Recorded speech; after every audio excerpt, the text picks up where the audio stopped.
welcome to this meeting of the Performance and Audit Committee, everybody. It's good to see everybody here. I hope you're all well. I never for a moment thought we would be turning our heating on as we get towards June, and it makes me worry about our impoverished part of the population, how they're coping with this late winter. It's good to get together again, and I'm very, very pleased to note that we are recording this meeting. It makes for greater transparency and sharing with our population what we're talking about and what we're doing within the Dundee Partnership. So this will be published on the will be transferred to the Partnership website and I think also Willie, the City Council website. So the other thing is that we don't have any journalists on the call, but I think probably that's because we are recording the meeting and we have given them prior notice. So it makes it much easier for the journalists as well to be able to come back and look at the meeting content. So I think that's a very useful thing for them as well. So for our population and for the journalistic population, it's a good thing, and it's good for us too. So Willie, apologies first. Yeah, thanks, Chair. It was apologies from Dr. James Cotton for this morning. I'm very sorry to hear. His voice is always very welcome at this meeting, but I'm sure he's got valid reasons for not being able to attend, particularly during the pandemic. Willie, I'll hand back to you. Yeah, thanks very much, Chair. At this moment in time, we'll take a roll call of the members present, and I'll call out your name if you could reply by saying present. Okay, Trudy? Present. Pressler Short? Oh, I'm here. Thank you. Bailey Wright? Present. Donald McPherson? Yep, present, Willie. Vicky Irons? Present. Dave Berry? Present. And I know that James Cotton's put in his apologies, so we now have Diane McCulloch. Present, Willie. Tony Gaskin. Present. Raymond Marshall. Okay, Mark Raymond is absent. Martin Sloan. Present. Okay, I know we also have Jenny Hill present from the partnership. Samantha Pendrak as well. So that covers the main membership and some members who are here at the request of the Chief Finance Officer. That would then take you on to declarations of interest. Is there not any members of any declarations to the content of the agenda as it stands? It's very important that members are reminded of the Integration Joint Board's Code of Conduct, and it is your responsibility to make decisions about whether to declare an interest in any item on the agenda. But as we go through the agenda, if something pops to mind that, oh my goodness, I have a declaration of interest, please let us know and you can drop out of that item. Okay, Willie? Thanks, Chair. Item 3 then is the minute of the previous meeting of the 3rd of February. This is submitted for approval. Okay, are there any comments on the accuracy or the content of the minute? I'll take that as a no. Now, I do have some additional comments about the minute. And I note that in the minute, item 4, I hope I've got my Roman numerals right, previous reports on analysis for discharge rates from hospital settings in Dundee are going to be reissued for assurance of the voting members. This item is actually on the agenda at item 6. Another point that I want to bring out, looking at the minute, is item 7. I know that Bailey Wright was interested in whether the voluntary action exercise groups had been published on our partnership website, and I'm just wanting assurance that this has been done. Dave? Thanks, Judy. Yeah, and what we're looking at the moment is a kind of review of all the public information that's available. So there's a national kind of portal called, I think it's called Alice, that we're kind of working towards. So Claire Lewis Robertson's kind of looking at that in terms of making sure all that information is included. Okay, that's very useful. Thanks very much, Dave. On page 3 of the minute, item 8, Dave Berry and Willie Waddle are considering action points from the meetings. I just wanted to make a comment that the value of this more comprehensive minute has already proved helpful, as you're seeing from my comments from the minutes. And I think having an action plan would be very useful, but I would stress that we need in any action plan to have dates of when, you know, how we're coping, how we're doing with the actions as well, because we need to keep an eye on any actions to make sure they don't fall off the table. So I think we're heading in a great direction here. Page 4 of the minute. Is there work ongoing in relation to examining the role of the committee in relation to IJB strategic risks as suggested by Tony Gaskin? Have we moved this forward? Dave? Yeah, thanks, Judy. Yeah, so in terms of the risk side of things, there was a couple of things in relation to that. One was about the working consideration of a kind of working group, and I met with Donald kind of shortly after that meeting where we discussed the risk management side, including the Tayside risk management strategy that we agreed at the IGB meeting in April. And advised that we do have a kind of a Tayside working group which is kind of looking at risk management. So I would kind of suggest that continues to be the route that we kind of look at the sort of wider risks. And we've also had an internal management meeting around how we better escalate operational risks up to the strategic risk level. So there's a number of actions we've taken from that side of things to make sure that happens, and these are escalated up to both the Performance and Audit Committee and ultimately the IGB. And you'll also have had some correspondence from Willie about trying to secure a date for a risk management development session for the IGB members. So we should be able to get that in before June, at the end of June, as planned by the looks of things. So we will be able to kind of pull a lot of that particular action point together from those discussions. Okay, so that would be a useful development session then, really, before the IGB itself, so that we all go into the IGB more fully informed. Yeah. Absolutely. So that really is our action plan gone through, but hopefully at the next performance and audit meeting, we do have an action plan that we can itemise the actions. I'm going to bring Donald in here. Thanks, Chair. I was really just going to echo exactly what you said. I think there was a couple of points where I read through the minutes and I felt I wasn't sure whether an action had been closed or not. So I think it would be really helpful to have a schedule at the end of the minutes. It shows here are the actions, who's dealing with it, either it's closed and how it's been closed, or that it is still open and its target for completion. And it will just give us that additional assurance that points just don't get lost, because I think now that we have the minutes and it's a great improvement, we need to make best use of them. I'd just like to congratulate everybody involved on the minute. It has been, as Donald said, extremely useful. Willie, can we go on to item 4? Yeah, thanks very much, Chair. We're asked to note that Councillor Short has been appointed to the Performance and Audit Committee as replacement for Councillor Smith. Okay, welcome, Lynn. I know you were at the last meeting, but it's great to have you on board. Okay, item 5, the performance report Q3 summary. And the purpose of this report is to update the Performance and Audit Committee on the Q3 performance against national health and wellbeing indicators and measuring performance under integration indicators.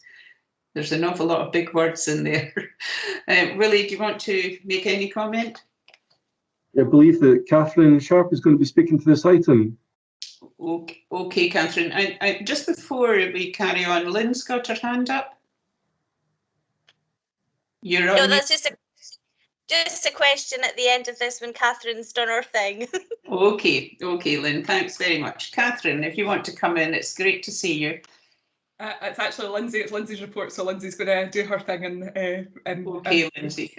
Key points. Thanks. Great stuff. Thank you. We are asking and recommending that the PAC notes the performance against the indicators for measuring performance under integration and also the national health and wellbeing indicators. This is a summary report as well, and I'll just delve straight into what the data is telling you, because the other narrative is the same as what we have previously reported to the PAC. So rolling data from January 2020 to December 2020 demonstrates that all indicators that make up the measuring performance under integration suite, with the exception of emergency admissions as a rate per 1,000 of A&E attendances, and also the number of bed days lost to delayed discharges for code 9s, have improved between Q2 and Q3. So there is another delayed discharge or discharge management paper on the agenda, and that will be covered there. But in terms of bed days lost to delayed discharge code 9s, although it didn't improve between Q2 and Q3, there's still been a fantastic improvement since the baseline year, 44.69% improvement. Looking at the national indicators between the baseline year 2015-16 and Q3 of 2021, there has been improved performance in the rate of bed days lost to delayed discharge for people over 75 for both standard and complex delays, and emergency admission rate for people aged 18 plus, and emergency bed day rate for people aged 18 plus. In the same period, there was a deterioration in performance in readmissions for people of all ages, and the PAC has received numerous readmission papers to discuss the reasons behind that, and also the rate of hospital admissions as a result of a fall for people aged over 65. And the PAC has also received an in-depth analysis of that in the past as well. So this is the same pattern of performance as reported in Q2, so therefore no exceptions to report to the PAC regarding these. So I'm just scrolling forward to the appendix now. Appendix 1 shows the performance of indicators 1 to 9, which come from the Health and Care Experience Survey. So they were reported to the PAC, and it's a biennial survey, so the data was reported to the PAC in February. So no more to say on those. And I've covered table 2. And in table 3 shows the national indicators split up by LCPPs. So table 3 shows the variation across LCPPs compared with the baseline year 15-16, and table 4 shows variation across LCPPs compared with Dundee. So it shows inequality across the city. Where possible, we have given a COVID and non-COVID and non-COVID only split to the data. So we're able to do that for emergency admission rates and bed days. And you can see that performance is slightly better when we exclude the COVID reasons for admissions. I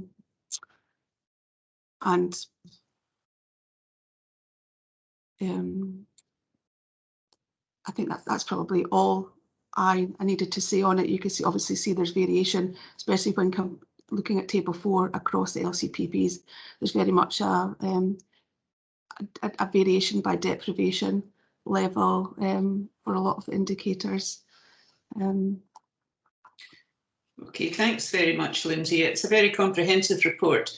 Now, as chair, I'm going to come in with my questions first, and then I'll take Lynn and then Bailey Wright.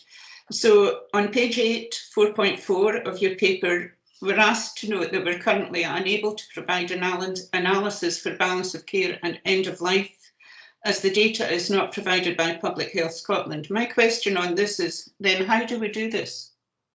We haven't been able to do that to date. These are indicators that were promised to be developed by the Scottish Government.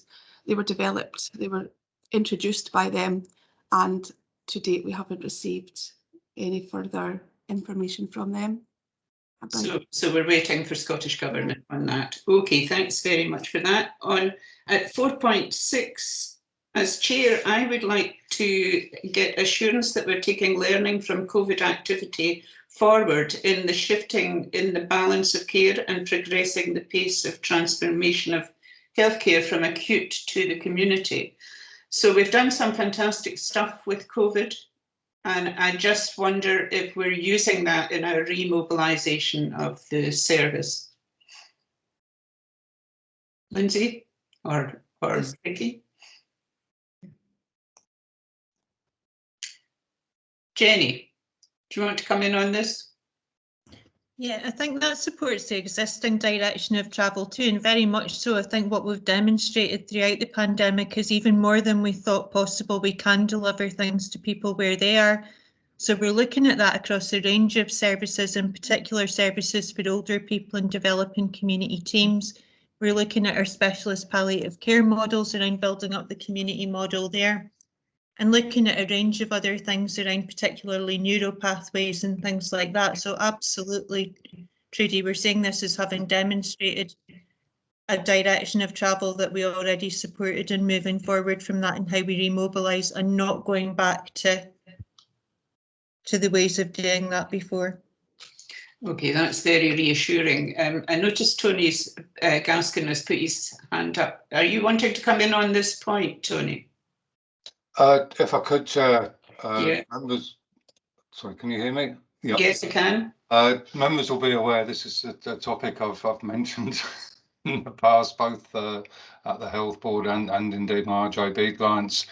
And I think it's really important, and rather than being a kind of topic for discussion arising from the progress report, I think the whole linkage between remobilisation and future strategy, because as we mentioned in the past, you know, all our strategies will need revision, you know, because of you know, the impact on need, on, you know, mental health, for example, but all those things, the need to bring in health inequalities in a much more overt way, all of that stuff. So I wonder if there's, and I must admit we haven't done our year-end work yet, so it may be that this is already in progress.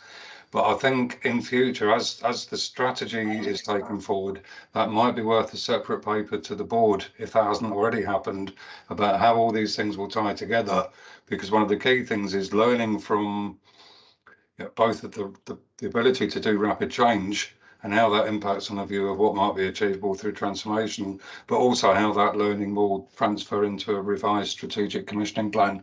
So apologies if that's already in place, and if I'm just ignorant of what's happening, that's because I haven't done the year-end work yet. But I think it's a point worth making, that it's a topic worthy of discussion in its own right. Okay, thank you for that, Tony. That's very useful. And I think as well, we need to think about our improved digital performance as well. So the digital strategy would be within that, and the near me and all the other things we use. But there are also innovations in the digital side of things that we should perhaps consider, like handheld ultrasound for ultrasound at home, different things like that. And bloods that we can do at home. So grasping the new technologies, I think, is very important. Trudy, if I could maybe just come in, and I see Catherine's hands up as well, and apologies, it seems to take about 2 minutes for my volume button to actually function, so I'm not quite sure why that is. But yes, I think, and just to respond to your suggestion, Tony, that's absolutely all in hand. There's actually quite a lot of comprehensive information in our remobilisation and recovery plan that we took to the IGB last month, which outlines how we're using, if you like, our experience of the pandemic and how practice has changed to redevelop and refine our services. But also, I think it's probably a number of months back, Dave, that we said that as a result of the pandemic and our experience of how we've been able to shift the balance of care in some cases very, very quickly, and as you say, Trudy, really exploiting the possibilities that are made available to us through the use of more digital technology, we realise that there is a period of time now where we have to refresh and review our strategic plan on a whole number of different fronts. And I would list them, but we'll probably just be rehearsing, you know, what will come forward to the IGB at a future meeting in terms of that revision. But in some cases, our priorities will have readjusted, quite considerably in terms of the order of priority. And I think if the pandemic has done nothing else, it's opened up most people's eyes to what is possible to deliver in a community setting, what care is possible to receive at home, as opposed to always being very reliant on a hospital or buildings-based model. So we really need to capture all of that opportunity within our sites. We also need to consider the impact of COVID on health in Dundee, and particularly the impact of COVID in terms of inequalities. So there will be further work done and this will be done on a Tayside-wide basis, to plan appropriately, for instance, for the needs of people with long COVID, but also to plan for the needs that have changed that we're seeing coming through the door, which, and I know that we've referred to this in many of our previous papers to the IGB, but we have seen a change in demand for mental health issues.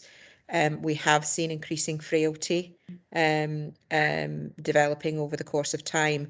And we will see lots and lots of other associated issues that are aligned to the fact that quite a lot of people have led quite isolated lives for the last 14, 15 months. So all of that works in hand and will be considered through the strategic planning group and brought back to the IGB.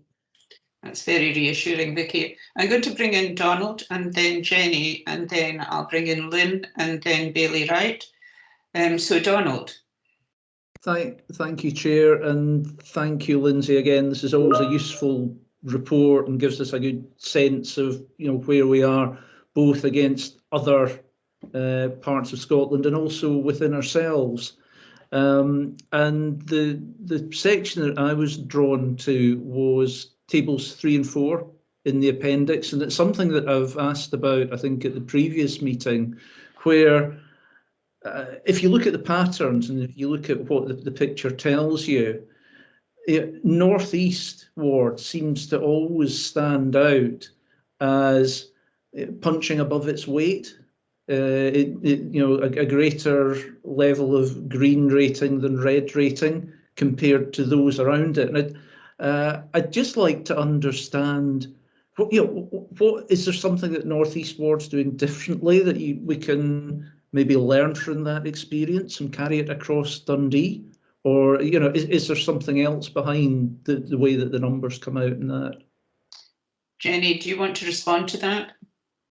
Yeah, I'm on the local community planning partnership for North East, so there's probably the main factor that is relevant is it has quite a different demographic from the rest of the city. It's quite a young age group that are in that area. Obviously, there is a lot of good work done locally in terms of some of the work around substance use and mental health and things like that, but I suspect an awful lot of the reason behind it is demographic. Okay, thank you, Jenny. Are you happy with that, Donald? So really put it just down to age, or is it more complicated than that? I just worry that we'll maybe see, because we know there's quite significant inequalities in that area, but people are younger. So I don't think we should kind of complacently set aside and say, don't worry about that. I think it's more that if we don't intervene in the North East, we'll see some of the problems we've got in other areas coming through as the population gets older. Yeah. And the local community planning partnership is great in that area. There's really good engagement from the third sector and from the kind of community groups, and there is quite a lot of good work done. It's more that, I suppose, is my point, Donald, rather than, well, don't worry about that one. Yeah, okay, no, thanks, Jenny. Catherine, you obviously want to respond to that as well? Yeah, I was just going to highlight that we have had analysis done by our Public Health Scotland colleagues previously to try to standardise some of this data and isolate some of the impact of things like the age of the population in the areas. I think it would be helpful for us to have that refreshed, but that's not been possible recently because those colleagues have been deployed to support the vaccination work nationally. But once we have that capacity back, I think it would be worth us asking if they could revisit that analysis and rerun that for us to have a look I know certainly last time that actually it was cold side amongst all of the LCPPs that stood out from that in terms of once we standardised for some of those more static factors that we have less influence over, was the area that perhaps we performed more poorly than we might have expected based on its position in terms of deprivation. So I think we would like to refresh that. It's just a case of biding our time a little longer until our Public Health Scotland colleagues are returned from the vaccination work that obviously they're prioritising quite rightly at the moment. So we'll keep that on the to-do list, Donald, and have a look at that further. Okay, thank you very much for that, Jenny and Catherine. Can I bring Lynn in now? Yeah, thank you. And it's probably a little bit connected. Mine was to do with 6.2.7, and I did have a question about the percentages, because the data sits raw in that area, and unless you know what the percentage is against, it's a bit of a shock to see 59. But when I look at table 3, it looks like it's actually nearly 6 people who have been hospitalised in the ferry due to slips and trips. Would that be right? Might need Catherine? Dave here. Catherine, do you want to come in on that? I think Lindsay's going to. Oh, Lindsay's going to. Right, okay. The numbers, certainly the numbers are small for falls. The proportion are small. The proportions are small. That's the same across Scotland.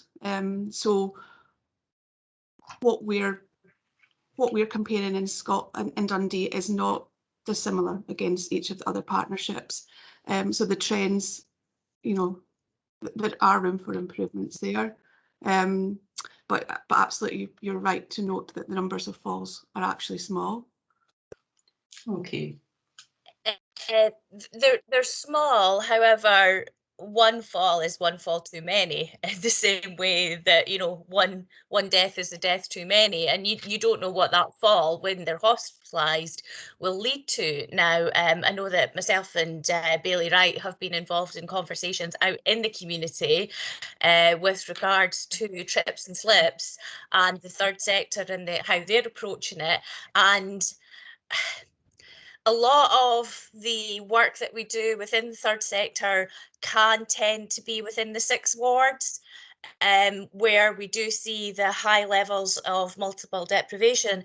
And because that figure is high in an area that tends, and again, it is that question, are there more people falling because we have an older population, because people in the ferry tend to be older than people maybe in Whitfield, etc., etc. So there's so many things that can be levels into this, but I'm just trying to ascertain that when we're working with the third sector, looking at something like this, that it does go right across all of the city, as opposed to just into these areas that we tend to concentrate, if that makes sense.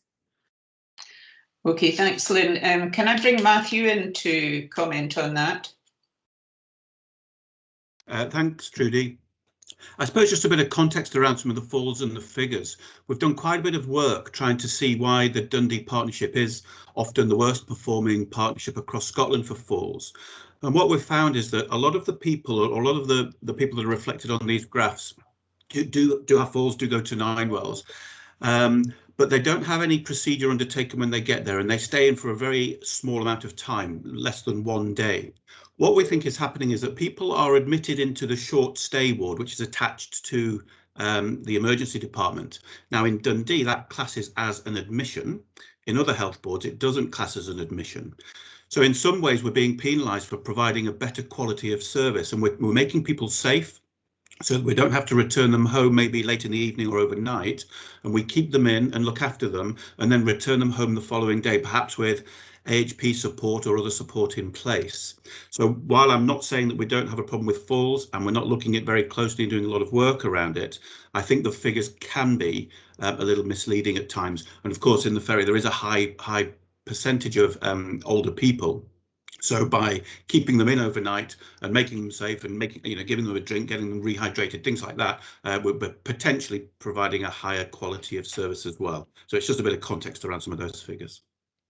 Yeah, and that's, I really appreciate that, because I think that's what you need when you see something that's very stark like that. It does ring massive bells, but thank you, I do appreciate that. Bailey Wright, Helen, do you want to come in?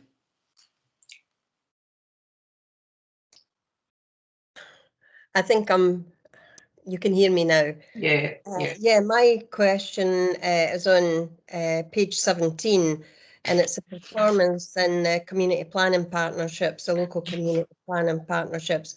And I'm unsure if I'm reading this colour scheme wrong, because I've only got a white and two shades of grey.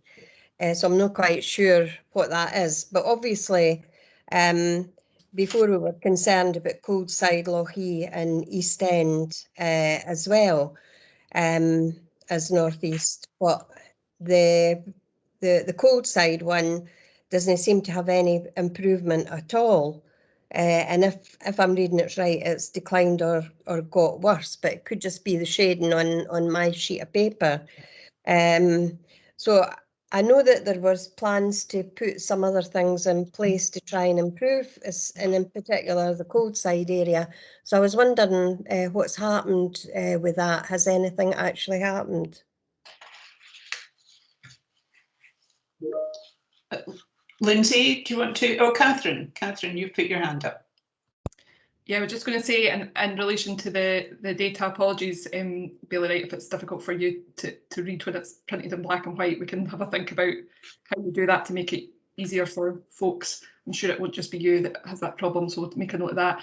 So table 3 shows that actually Coldside has had improvements in all areas apart from readmissions and hospital admissions between the baseline year and Q3.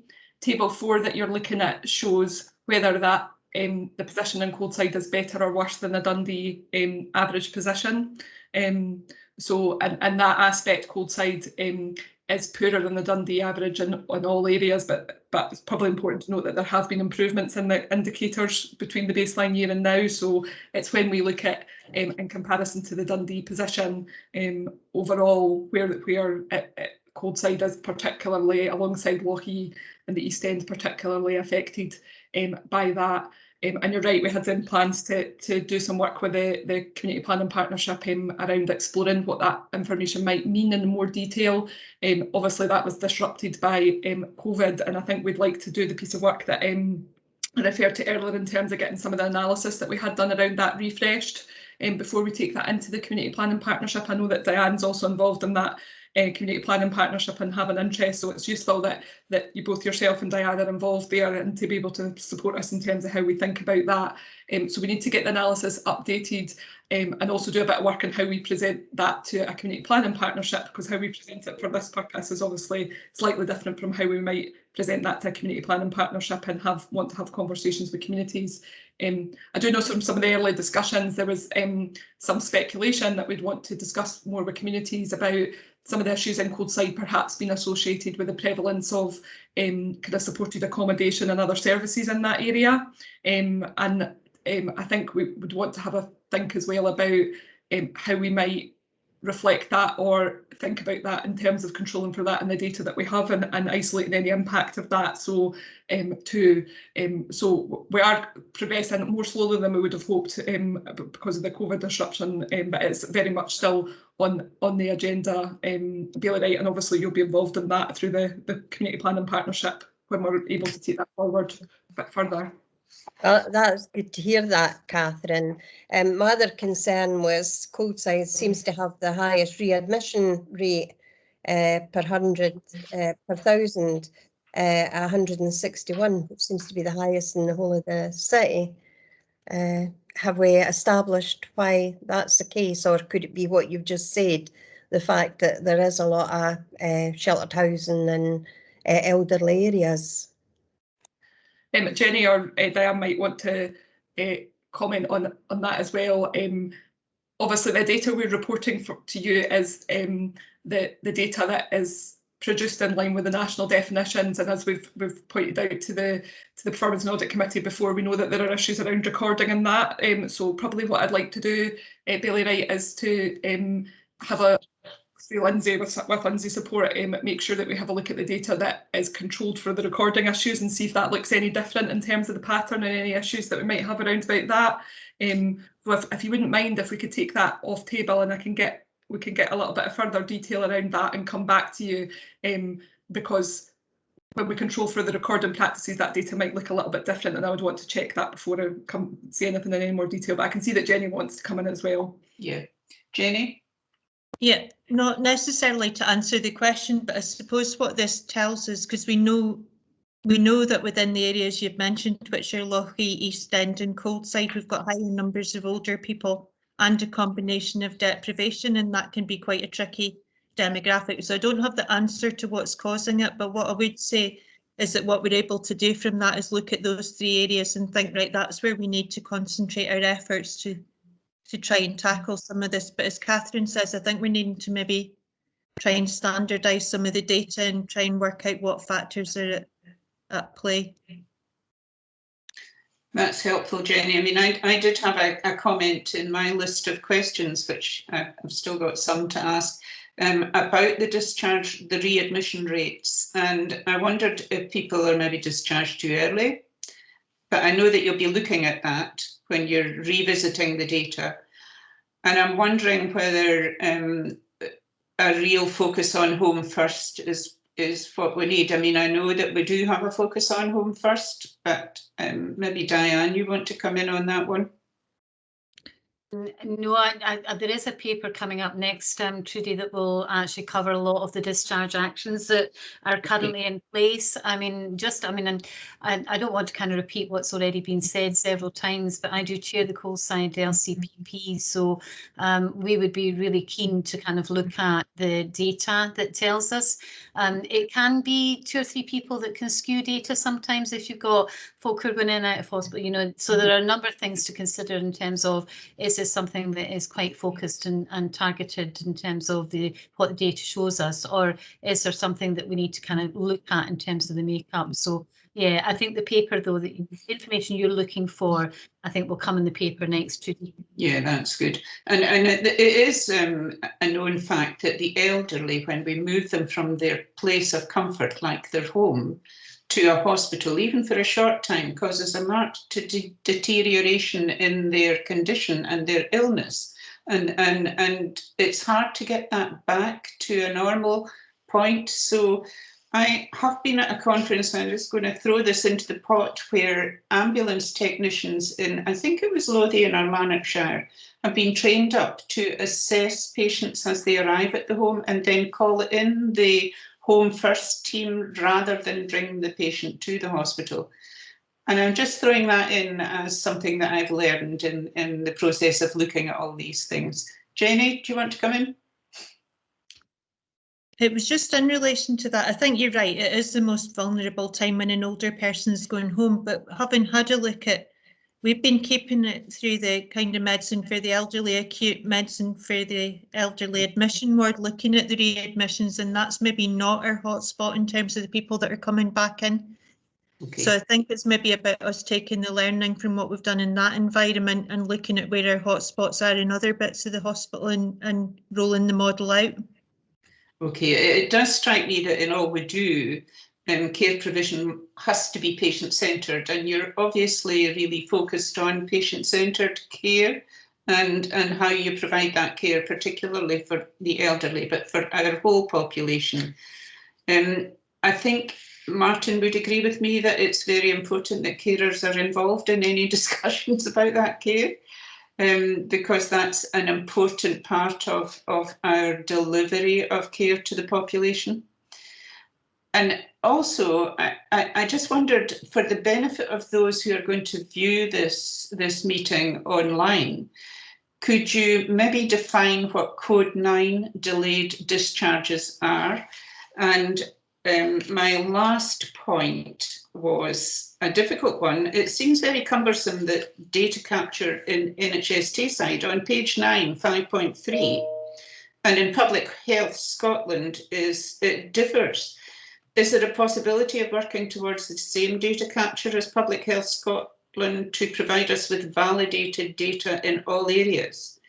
And I also note the comment that the data provided by NHST Business Unit is provisional. And can mention of, I want mention of the differing data capture methods to be included in the Chair's assurance report, so that we do record this. Okay, so the code 9. Can someone define that? Lindsay, do you want to cover those ones? You're probably best placed. You're on mute.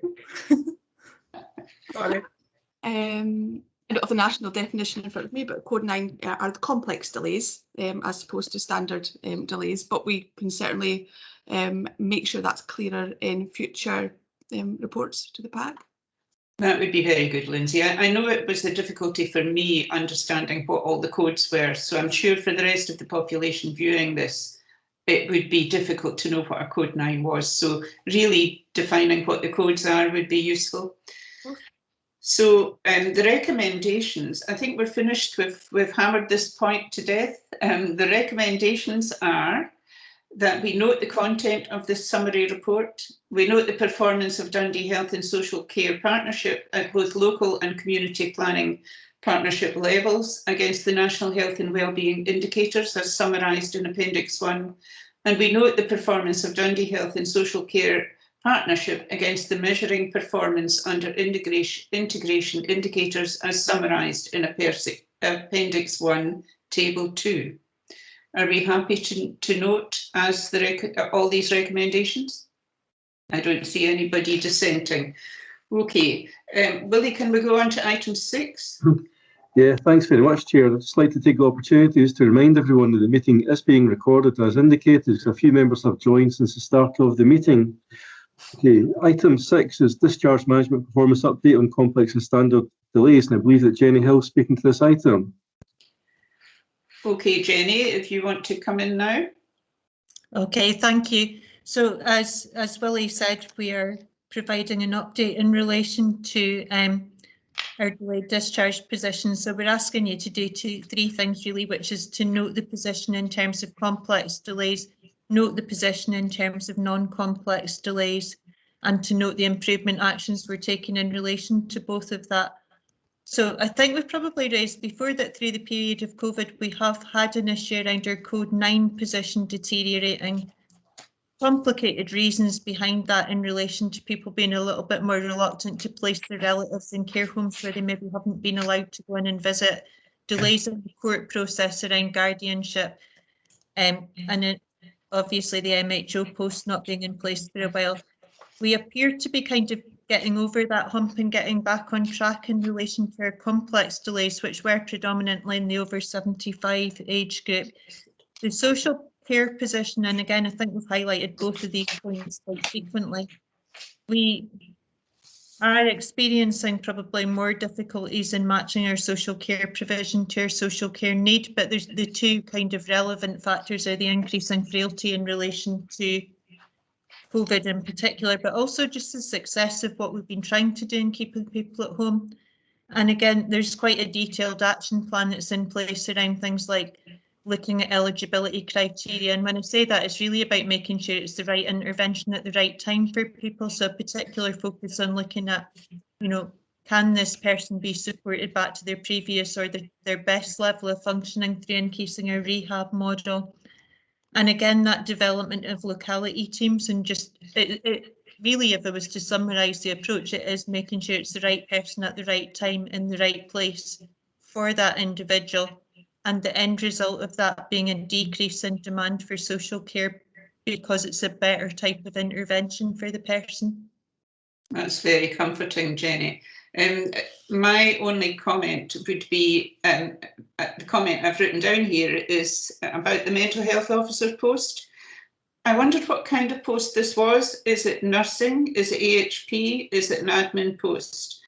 And what would make this particular post more attractive in a market where recruitment remains really difficult?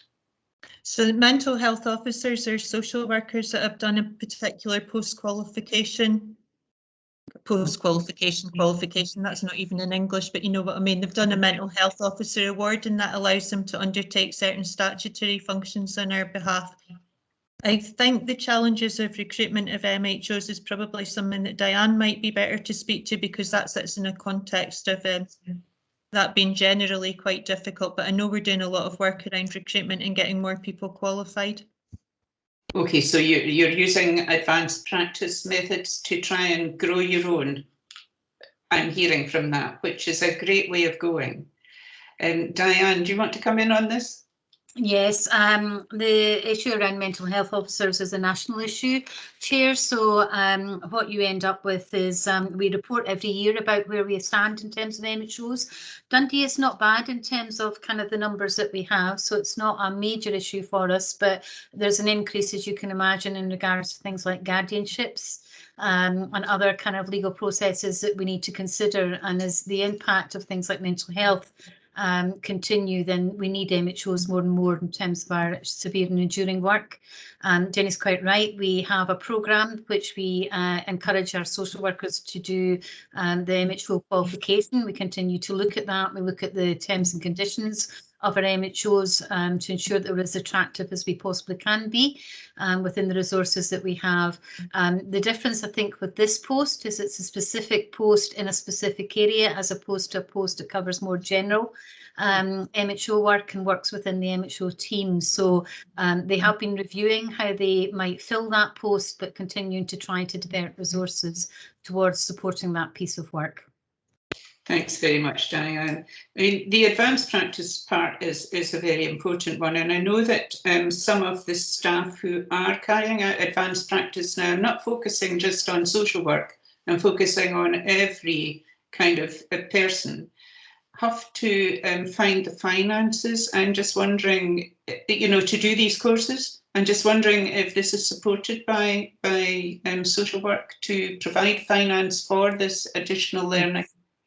Yeah, so the MHO courses has to be done as a practice piece of work, so people actually have to be able to undertake the duties. So they're done during the daytime, and the training is funded by the social work department, and social work done by the Health and Social Care Partnership and our Children's Services, because it obviously works across both parts of our social work functions. So we fund those courses, and staff are given paid time off in which to do them. So they do them during the working day. I want to congratulate you on that, Diane, because that is one area that is very, very difficult to for staff to get an advance in their careers by looking for finance, because some staff just can't afford it. So the fact that you're funding it, I think, is brilliant. And the fact that you've got the foresight to do that is brilliant. Lynn and then Donald. I thought Donald was before me, but if you want me to go first, yeah, Ladies first. Oh well, it's definitely not me then. I did come to the park, but I came as a stand-in, so this is my first real one, so you have to excuse me, but I was reading some of this and it was totally bamboozling me, but mainly because normally when I see a designation, I can imagine that person in my head, and it was around about 4.1.3 through to 4.1.5, and it talks about all of these meetings where people sit around and discuss things. Do we have such a thing as, and I think it's got a fancy name nowadays, an organisational gram? What would have been a sort of a family tree in days gone by, just so that I can get a better understanding of how it all kind of fits in the people that fit in it, if that's a possibility, because I think it would help me personally reading through this if I could imagine in my head. And the other part was in 7.1, there is an indication that there might be an issue of kind of churn with staff and having staff available. And I'm not saying who I wake up to in the morning, but it might be Webster. And for a long time, they were actually doing adverts for the Health and Social Care Partnership for Glasgow. So I wondered if that was something that we had kind of considered, if there is a need to replace that churn. And finally, the terminology in this paper talks about partnership.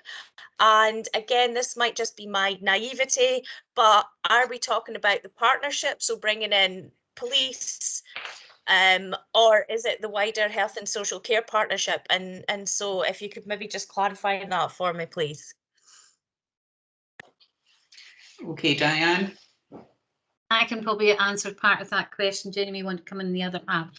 So with regards to the groups which are set up, the Home and Hospital Transition Group is a Dundee Health and Social Care Partnership Group, although we'll invite others. So it invites people like housing to come along, because some of our issues of delays might be about people accessing the appropriate accommodation if they've had a particular type of operation. And we've done a lot of work to develop different models around housing for step down from hospital. So that is very much our local group.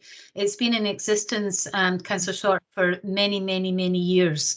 Having said that, I think we're probably about to review it, so we might end up with something looking slightly different going forward. The Tayside Unscheduled Care Board is a board which is actually managed and affected by NHS Tayside. I'm the current chair of that, but again, we've got that currently under review.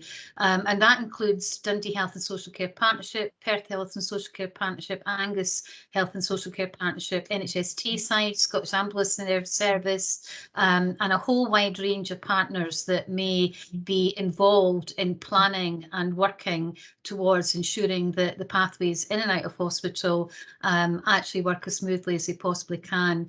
They tend to be supported by funding from the Scottish Government, so we have unscheduled care funding that comes to that board in order to allocate and decide how we might use that to redesign, as well as the winter planning funding.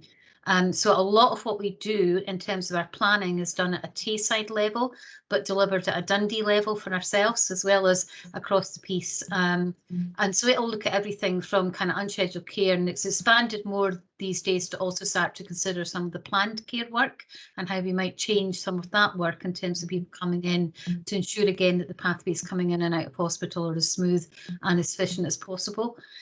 So they kind of work, the Tayside one is kind of almost like the umbrella one. The Dundee one is how we actually do our own business in order to support the overall kind of objectives of unscheduled care. There are and have been in the past, I think, schematics, but we do have things like terms of references for the groups. Again, I'm just about to review the Tayside Unscheduled Care Board, so we'll be producing new guidance and terms of reference for that group as well.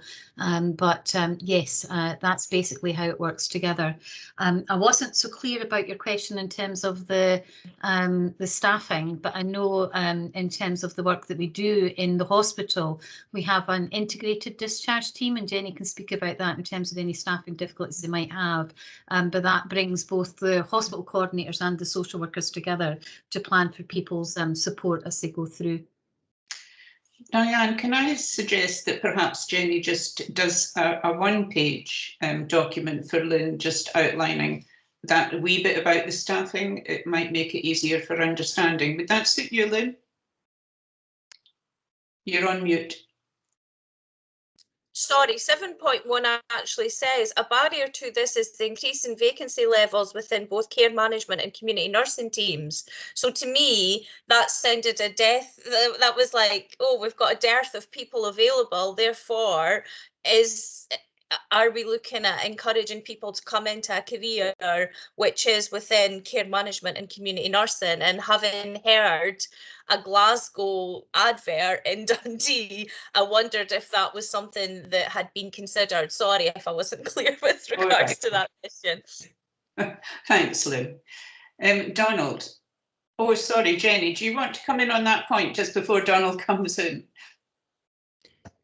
Yeah, I think in relation to that, we probably don't at the moment have had experience of particular difficulties getting people into either social work or nursing roles. There have been particular difficulties throughout the pandemic period in terms of keeping on top of things like recruitment that have probably played into that. And there's some concerns maybe about retention of staff. That's certainly something that we're looking at though, in relation to both of those. Thanks, Jenny. Donald? Thank you, Chair.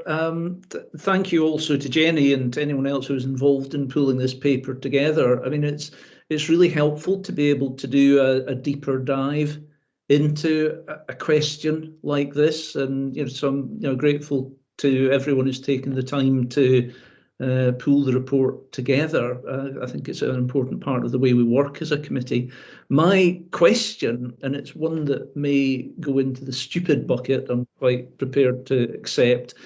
When I read about the pay, you talk about the success of the discharge to assess model, and I don't really know what that means, but as a non-medical professional, it sounds to me that the right thing to do is assess the problem and then deal with it.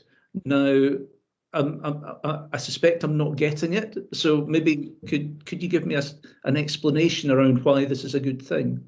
Yeah, traditionally, I suppose, to put that in context, if you come into hospital and you're acutely unwell and needing medically assessed, that is absolutely what will happen, and there's no question about that. I suppose traditionally hospital's been seen as the place that all problems route to.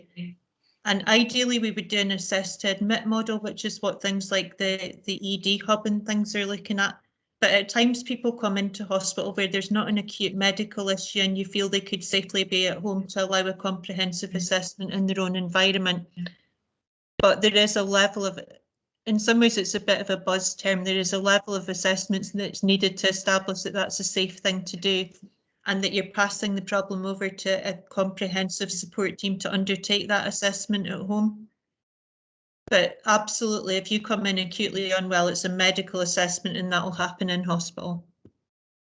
Okay, thanks. I think that's the assurance I was needing, Jenny. Thank you. I think my comment is because I'm feeling that professionally we are very well supported in the Dundee IGB area in regard to health and social care. And I also would like to congratulate all of the staff who have either provided that care or written the papers. Helen, can you come in? Yes, Trudy, it was about Lynn's question. I think it would be very useful actually to share that information once Diane's written it up with everybody, so that we're all involved and know what the case is. Yeah, that's useful. Thank you. Okay, so we'll take that as an action for Diane then in our new action note. Trudy, can I ask that's an action for Jenny, because I think that's Jenny's right, area. Okay, an action for Jenny. Okay, so we've already begun. So the recommendations are that we note the current position in relation to complex delays as outlined in section 5 and in relation to standard delays as outlined in section 6. We note the improvement actions planned to respond to areas of pressure as outlined in section 7. It is also recommended that the Performance and Audit Committee accept the risk levels with the expectation that the mitigating actions are taken forward. Is everybody in agreement that we note this? Helen, your hand is still up. Is that a new hand or just an old hand? Sorry, it's a legacy. Okay.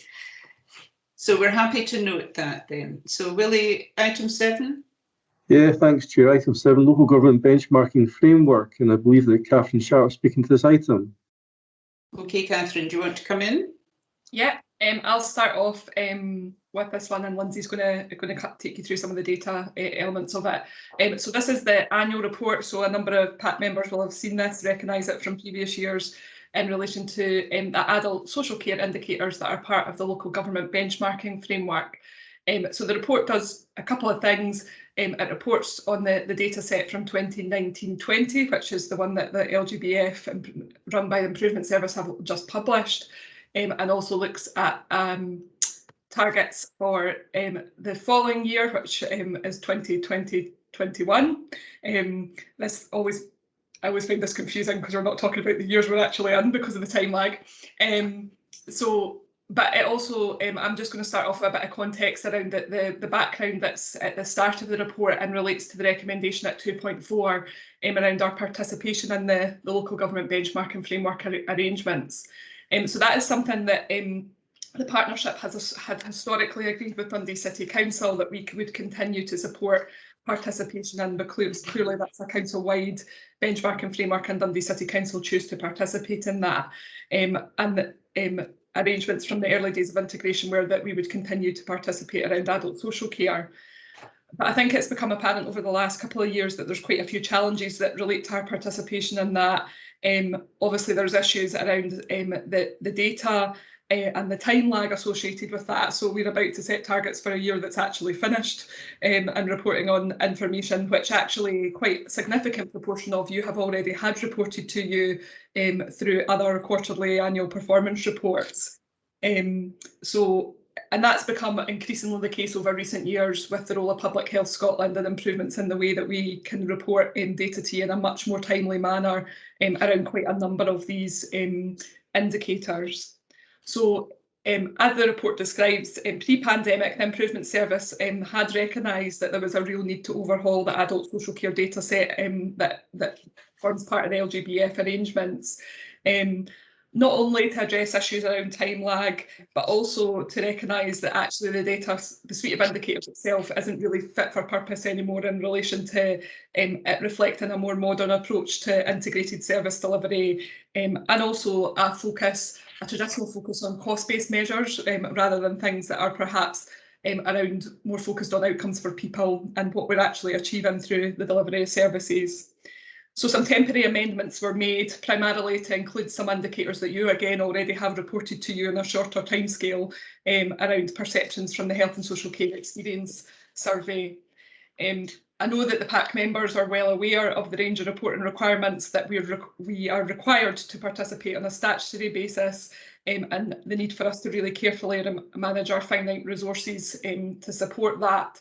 So at 2.4, we are recommending that we take an opportunity now to kind of step back and to consider, alongside our partners, the City Council and Audit Scotland in particular, about the value of us continuing to participate in this arrangement, both in the short term until the Improvement Service can conclude their work to refresh that, and then obviously thinking more long term once we see what that new set of indicators and new arrangements look like. So we just wanted to put that in a bit of context, but in the meantime we have participated. The data is reported to the City Council and it's only right and proper therefore that it's reported to yourselves as well. So Lindsay will take you through the 1920 data and the kind of the targets for 2020-21, and then obviously we can take questions about either aspect at the end. Okay, Lindsay. Okay, great stuff. So the benchmarking framework, it uses family group partnerships in order to benchmark.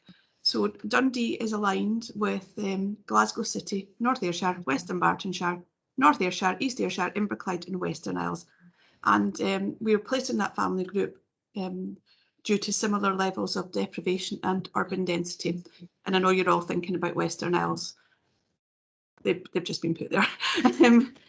So in terms of benchmarking, in 2 of the 11 indicators, only 2, the partnership performed better than the family group average in 2019-20. And that is for home care costs per hour and also SDS direct payment spend on adults over 18 as a percentage of total spend.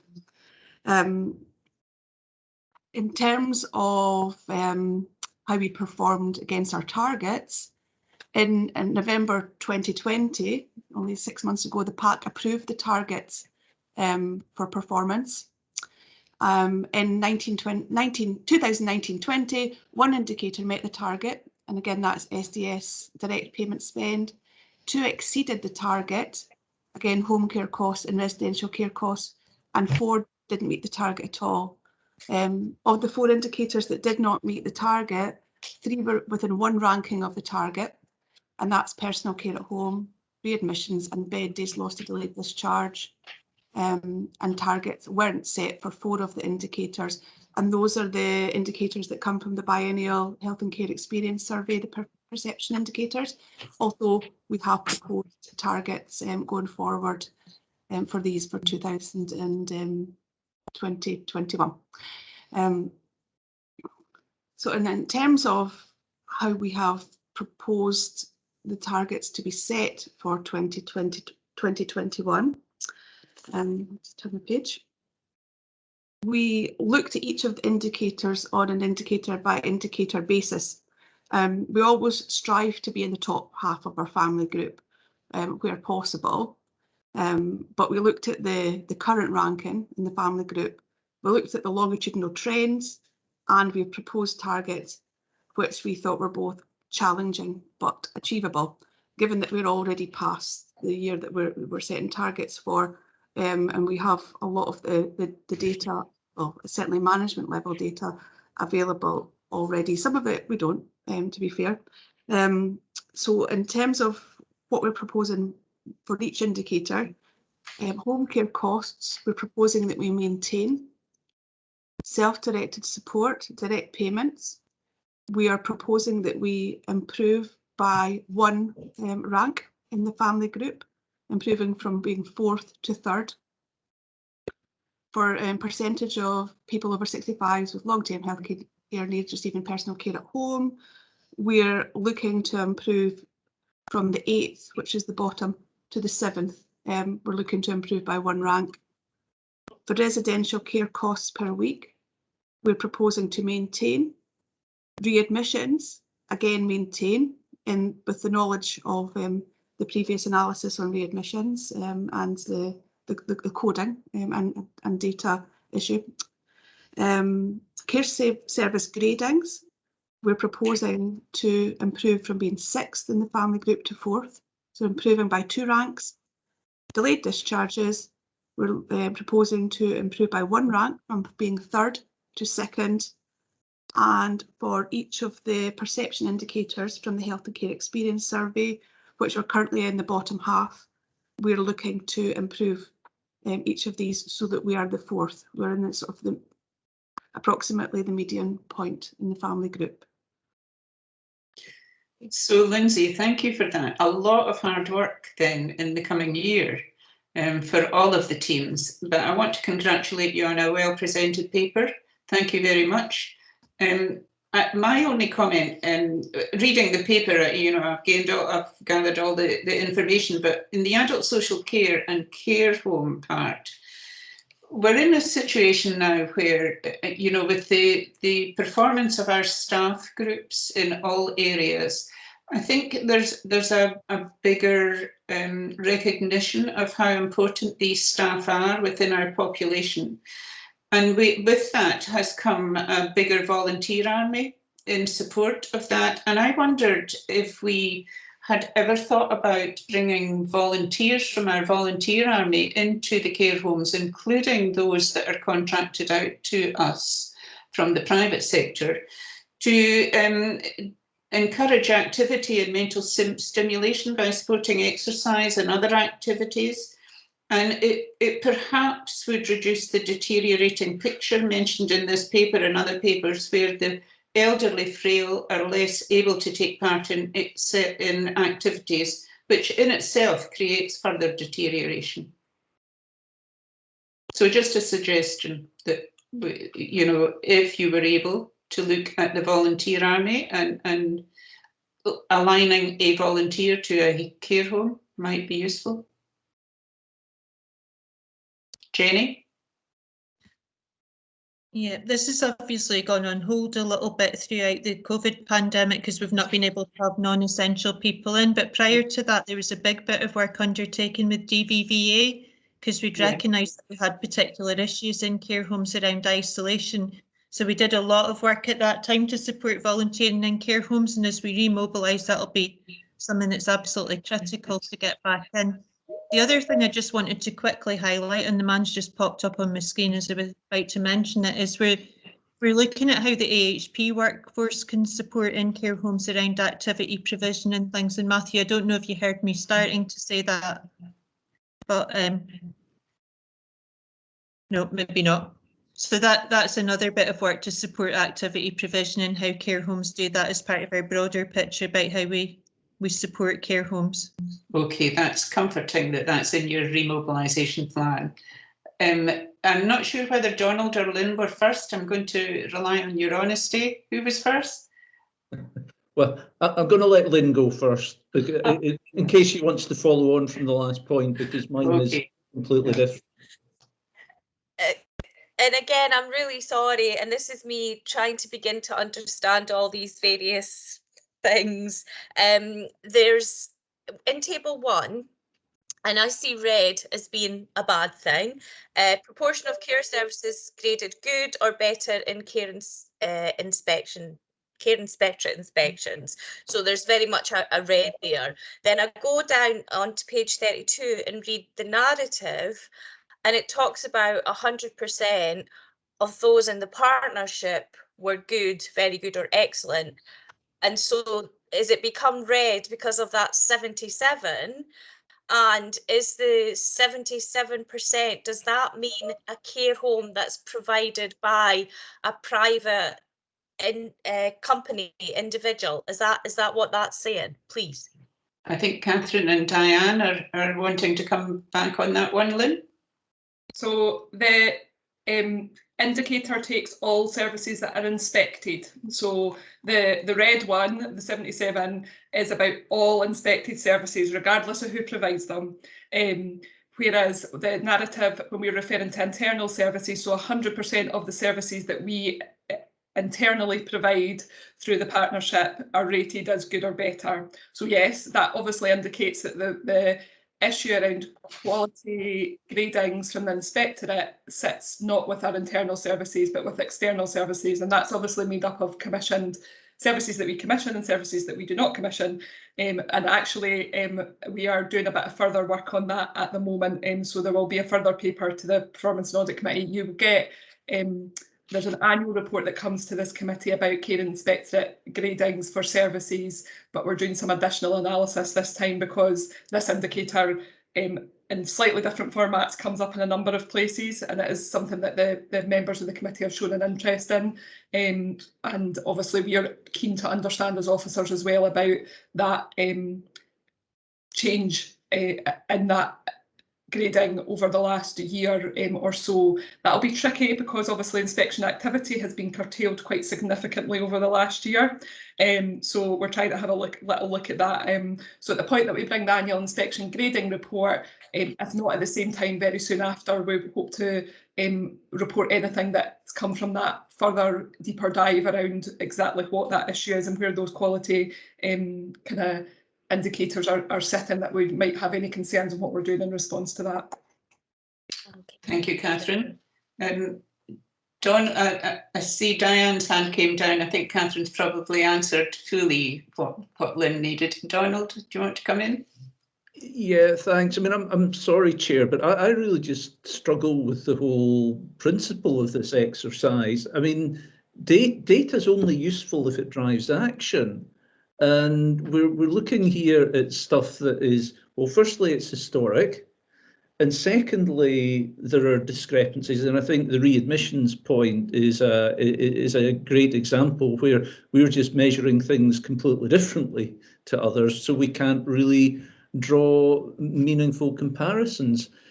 So I suppose here, my two questions really are, is there a cost to this? Because if there is a cost to it, perhaps it's something that could be saved and sent in a more constructive direction.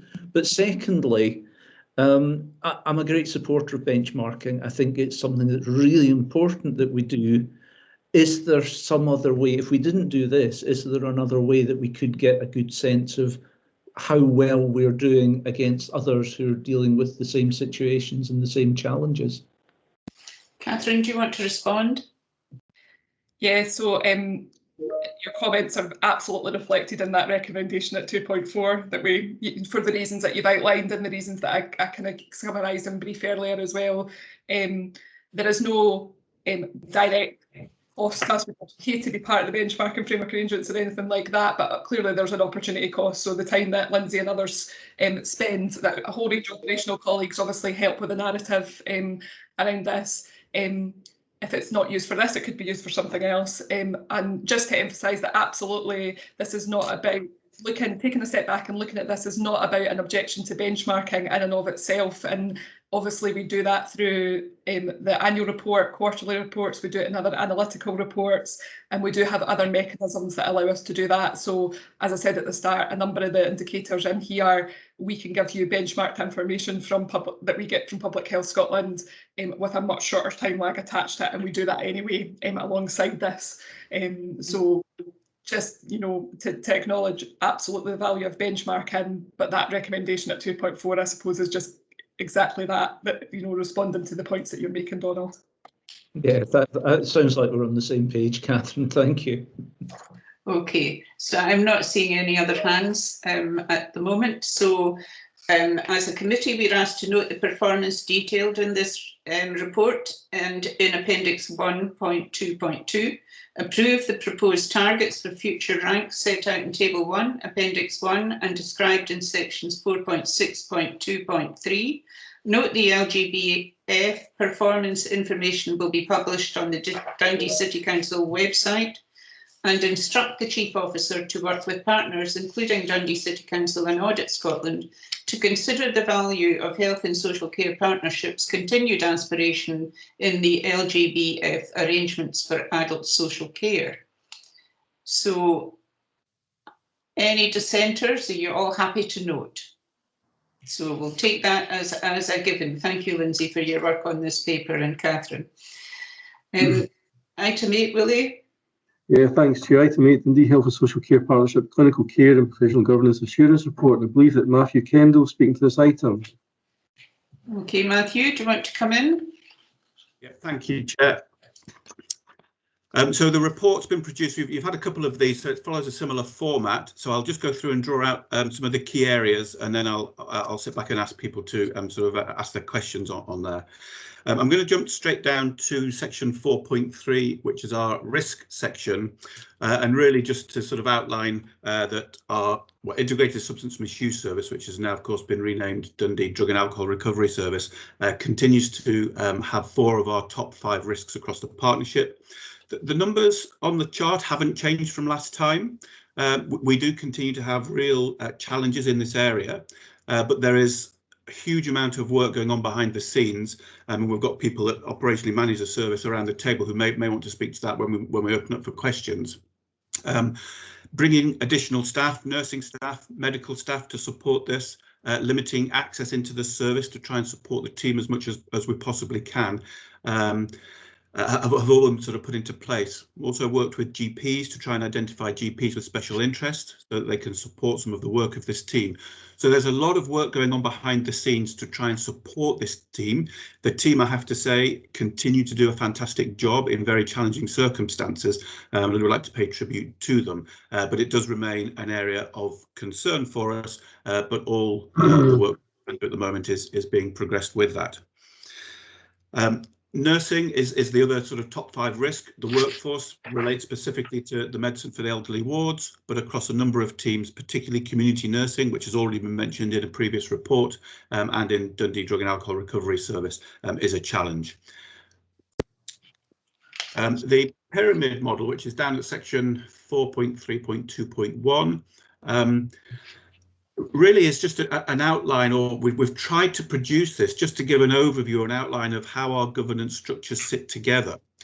Through the Care Governance Committee, where this report also goes, they've asked for much more detail about how our structure and the processes around governance work. So I expanded on that for the next report that I had to submit yesterday for Care Governance Committee. But I'm happy to answer any questions on that or any aspect of the pyramid and what the different groups do, how that fits together, how we feel that provides assurance. But I won't go through that, but as I say, we're happy to come back and answer any questions on that. Down into the adverse event section, again, there's a lot of data here. Slips, trips and falls and violence and aggression continue to be our 2 highest numbers of adverse events. That's to be expected, I think, with the services that we've got. We do have good levels of assurance that the teams working, particularly in our older people services, respond very well to these incidents. They manage them well, they support the patients and the staff well through these. We would expect the numbers that we're getting. It's not a problem that we've got high numbers. The clientele that we've got, the clinical conditions that they've got would naturally lead us down a path where we might have slips, trips and falls and violence and aggression. And the teams manage those well. They put all of the actions in place to try and mitigate and prevent those from happening. And when they do happen, the support that's provided to patients and to staff is very good. As an aside, the huddle, which was the part on the diagram above, which runs through our governance processes, they review the adverse events on a weekly basis. And while we expect these slips, trips and falls and violence and aggression, they are in a place to review all of those on a weekly basis, so that there's a very frequent review of those. And if we're starting to see patterns that are different, or we're starting to see maybe higher levels of harm, then there's a very quick response coming into the services to try and identify why that might be happening, if they need support, and what sort of harm is occurring for staff or for patients, and to make sure that we've got those in place. I have to say that whenever we go back into services, the actions are already in place, they're doing what they need to do, and they're quite grateful that senior management are looking over the incidents and providing support where they can. Fluctuations are noted across a number of the graphs, particularly I think violence and aggression. I think October there was a particular spike, and again we look at these in quite a bit of depth. Generally when there's a spike, particularly in violence and aggression and falls, it's because of the admission of maybe a single patient or a small number of patients that have repeated incidents while they have their stay. So we're able to tailor our care to manage for those patients in the best way because we've got quite a responsive view of what's happening across the services. I'm moving down to fatalities now at section 4.3.311. So obviously this is an area of ongoing concern across both mental health and the Dundee Drug and Alcohol Recovery Services. There's high levels of review are undertaken for all of these fatalities when they come through. At the point when they're reported, there is a triage undertaken to determine what level of review is needed. Local reviews are undertaken. There's also case-wide groups that look at the drug deaths or the deaths and the fatalities that are ongoing. They look at themes. They look at making sure that anything that the partnership needed to have done to have put in place was put into place, and then they explore themes on multi-agency meetings as well, alongside some of our partners as well. So while those numbers are there, and we would want that to be down at zero, there's a lot of work that goes on in and around understanding why and what can be done to manage those situations. I'm moving down to section 4.3.3.19. You're really just looking at the number of overdue adverse events. So these are the events that have been open for some time that have gone past the standard of being closed, which is a 90-day standard that we would have. Now, that's improved significantly, but we absolutely recognise there are still a significant number of outstanding incidents there. To provide a bit of context around that, the majority of those again sit within our mental health and drug and alcohol services, and some of them date back now a number of years because of historical issues that existed. The team are currently working on managing the new incidents that are coming through so that they can reflect on those and take the learning from those and apply that, while they're also looking at some of the legacy events as they come through. So the legacy events are coming down, but they will continue to come down relatively slowly over time because the team feel with the limited resource that they've got, focusing on the new events where learning is likely to be more pertinent, is where their time is best focused. But I'm happy to take questions on that in due course. And then the last point that I wanted to make, really, which was an emerging risk when this report was pulled together, and it really is about the impact that COVID is having into community services. Certainly, and I think we've mentioned it before at this group, the increase in frailty of patients and the delayed referral into services that people have had through the COVID period. We're seeing much more complex, much more dependent patients, and the impact of long COVID and on long-term conditions is quite significant. Our community rehab teams have seen something like a 40% increase in referrals.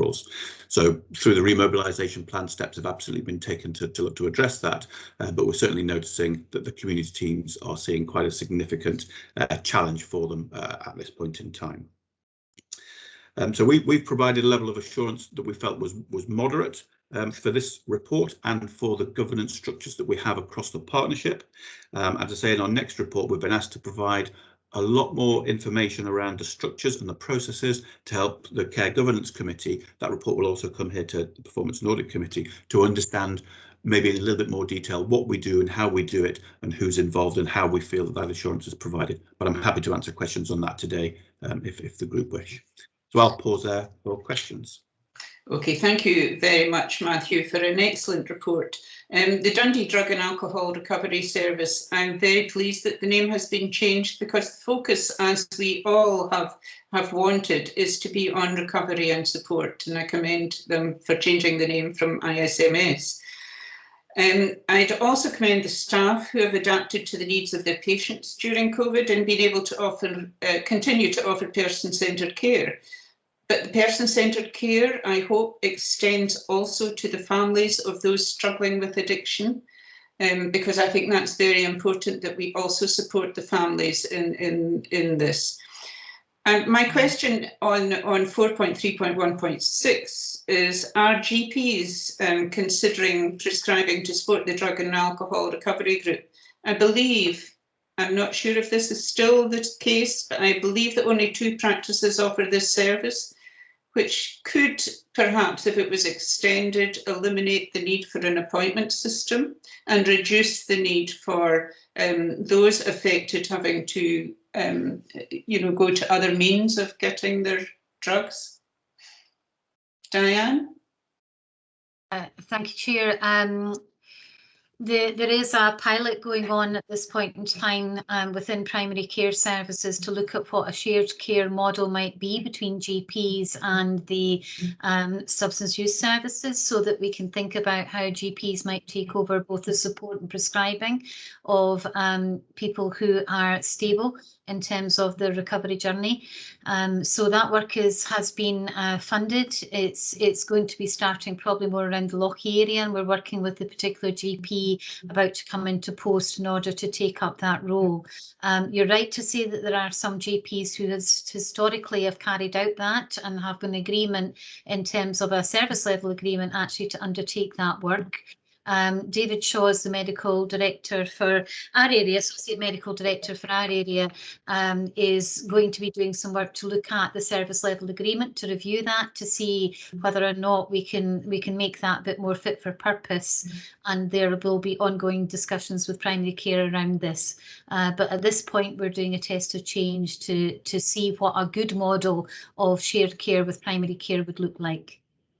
Thank you, Diane. It just strikes me the importance of our reading these papers thoroughly and questioning and scrutinising what is happening, because we are learning all the time what is going on in the community, and it's difficult coming in as a member of a committee and knowing everything. So the only way we get to know how you're performing is by really scrutinising the papers properly. My other question, Matthew, on page 48, I'm wondering, are you working towards reducing adverse events, including sharing the learning from these events?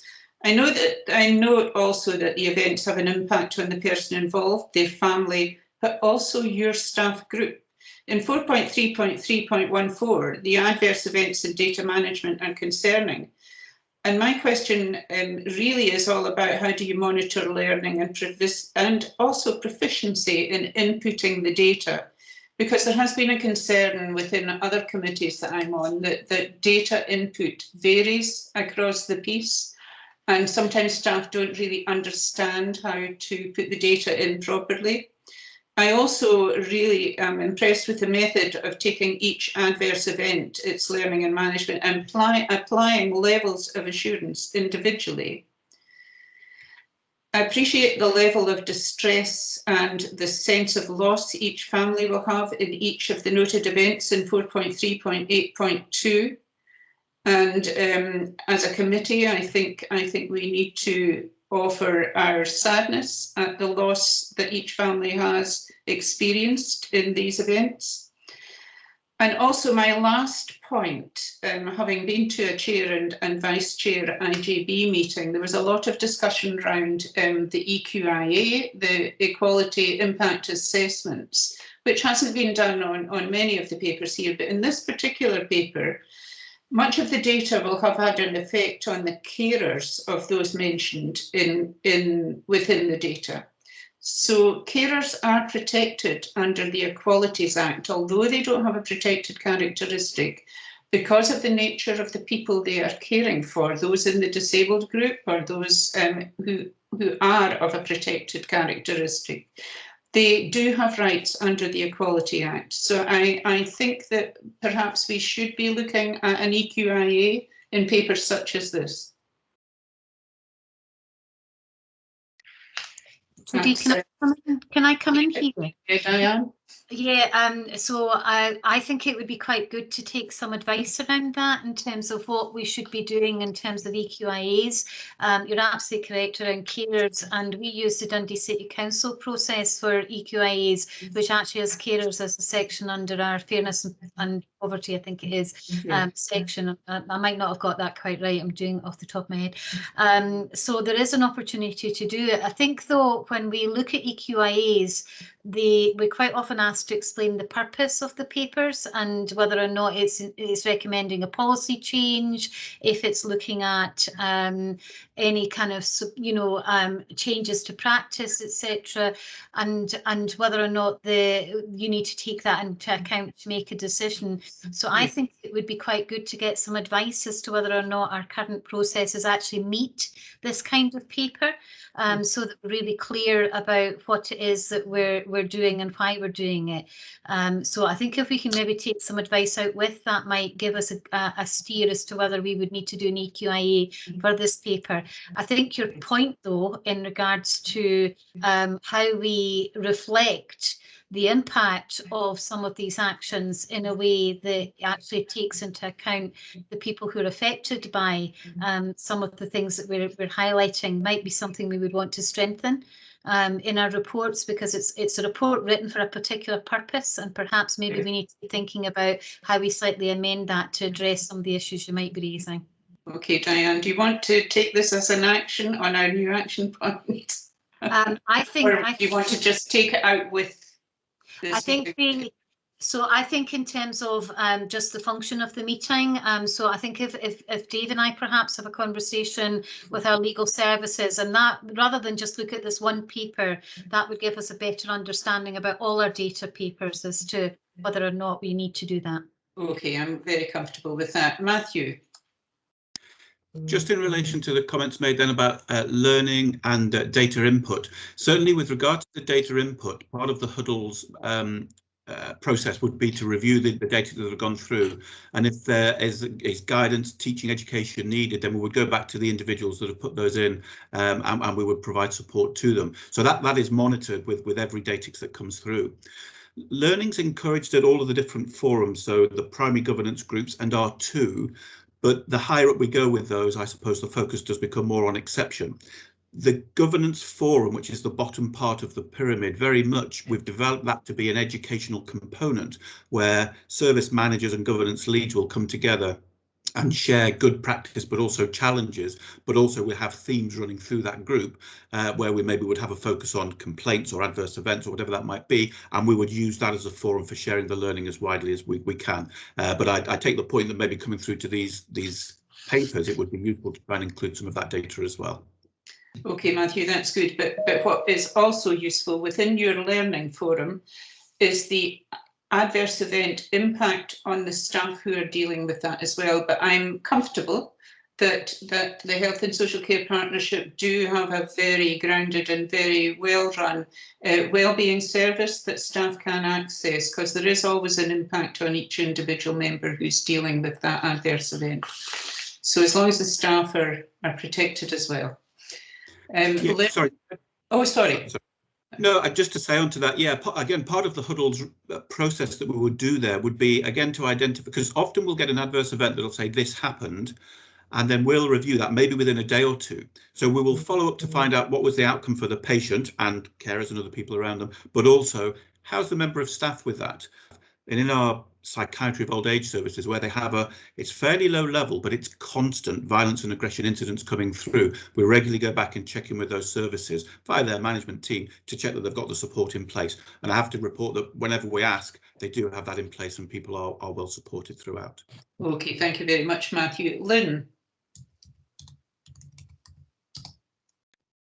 Again, I'm going to apologise in advance for the Bobby basic questioning, but in 2.2, It talks about, as lead officer for Dundee Health and Social Care Partnership, I would suggest the level of insurance provided is moderate.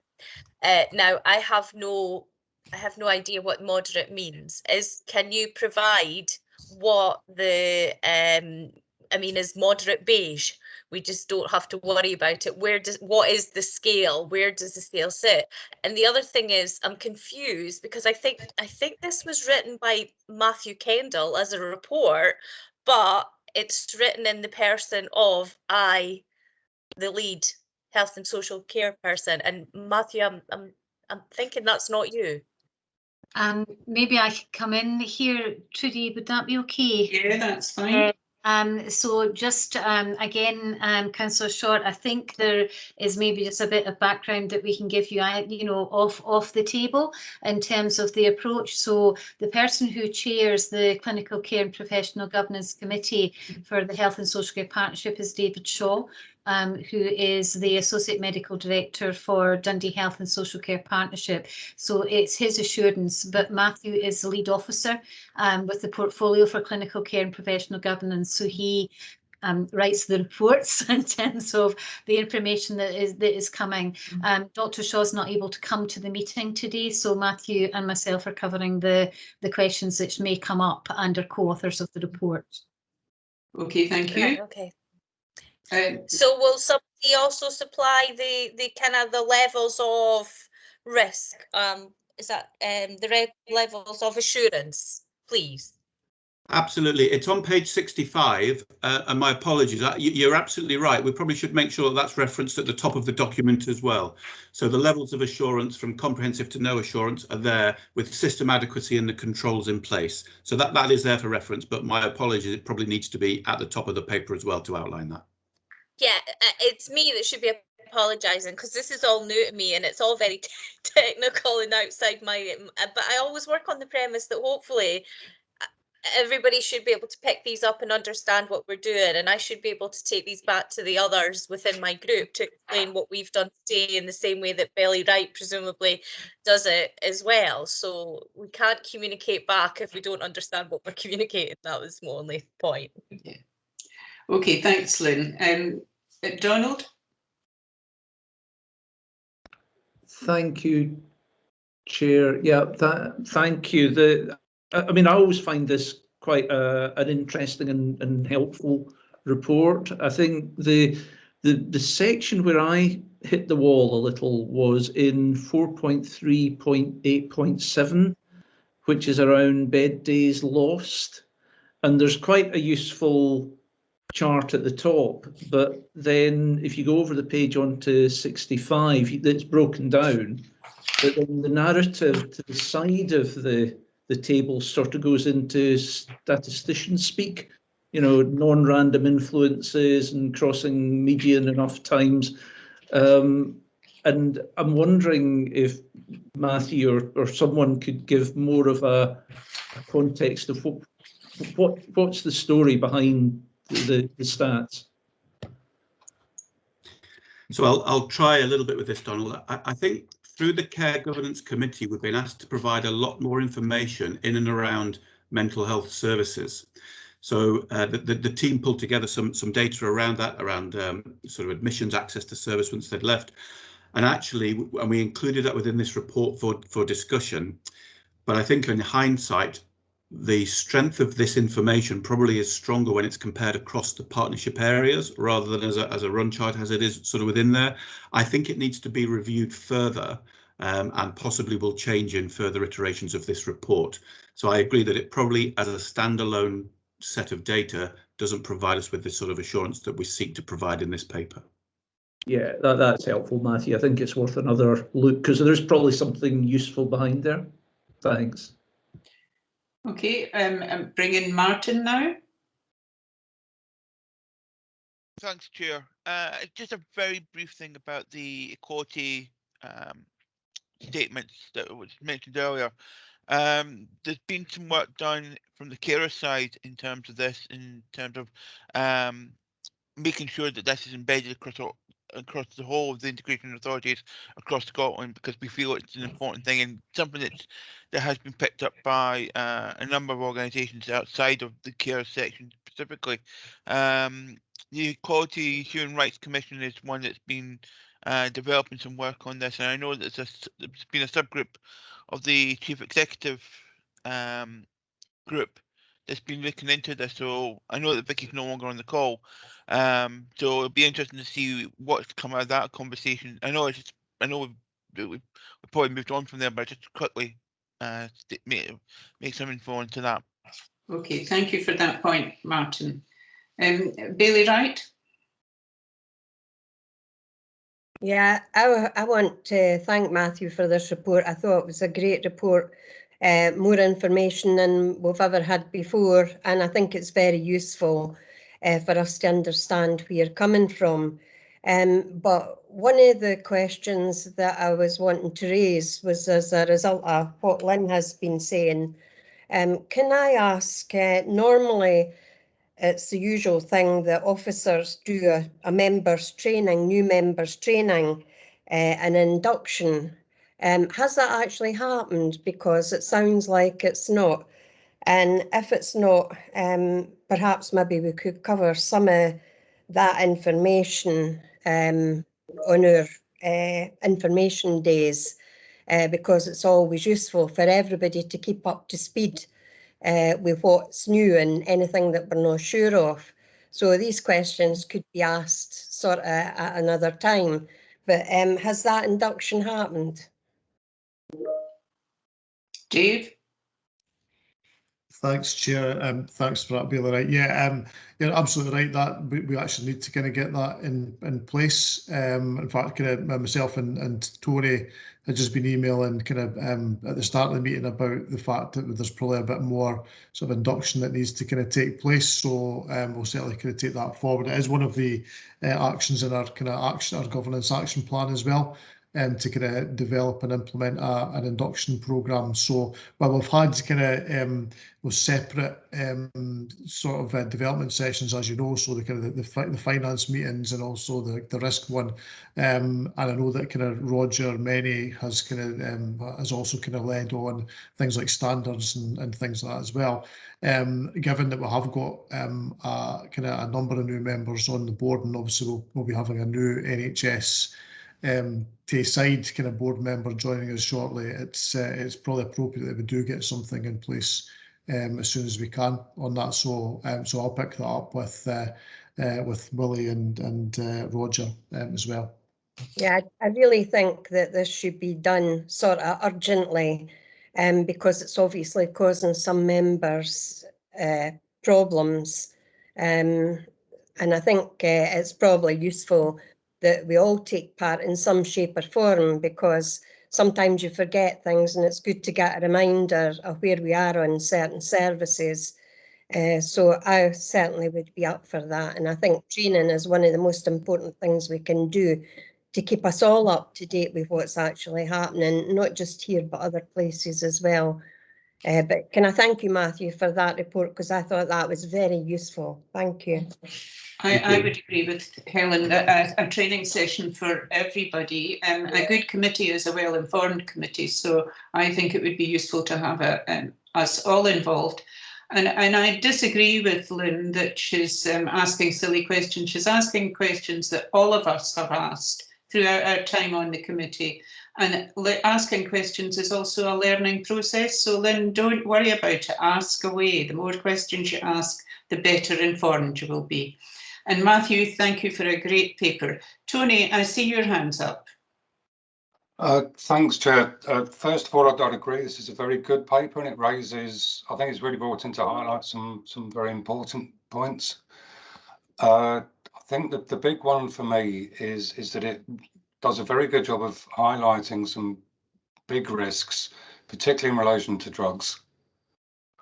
And what I have done is taken a quick look at the board's strategic risk register to see if those risks are visible there. And one of the roles of the audit committee is to think about, the strategic, one of your key jobs is to look at the risk register. And also it's to escalate matters to the board. And I think, you know, there's no doubt that the drugs issue is not one that the board will be unaware of. But in the context of thinking about your strategic risk register, I do think there should be, you know, the audit committee might wish to receive assurances that those risks are being fed through, because they may well be there, and there are things that kind of include them.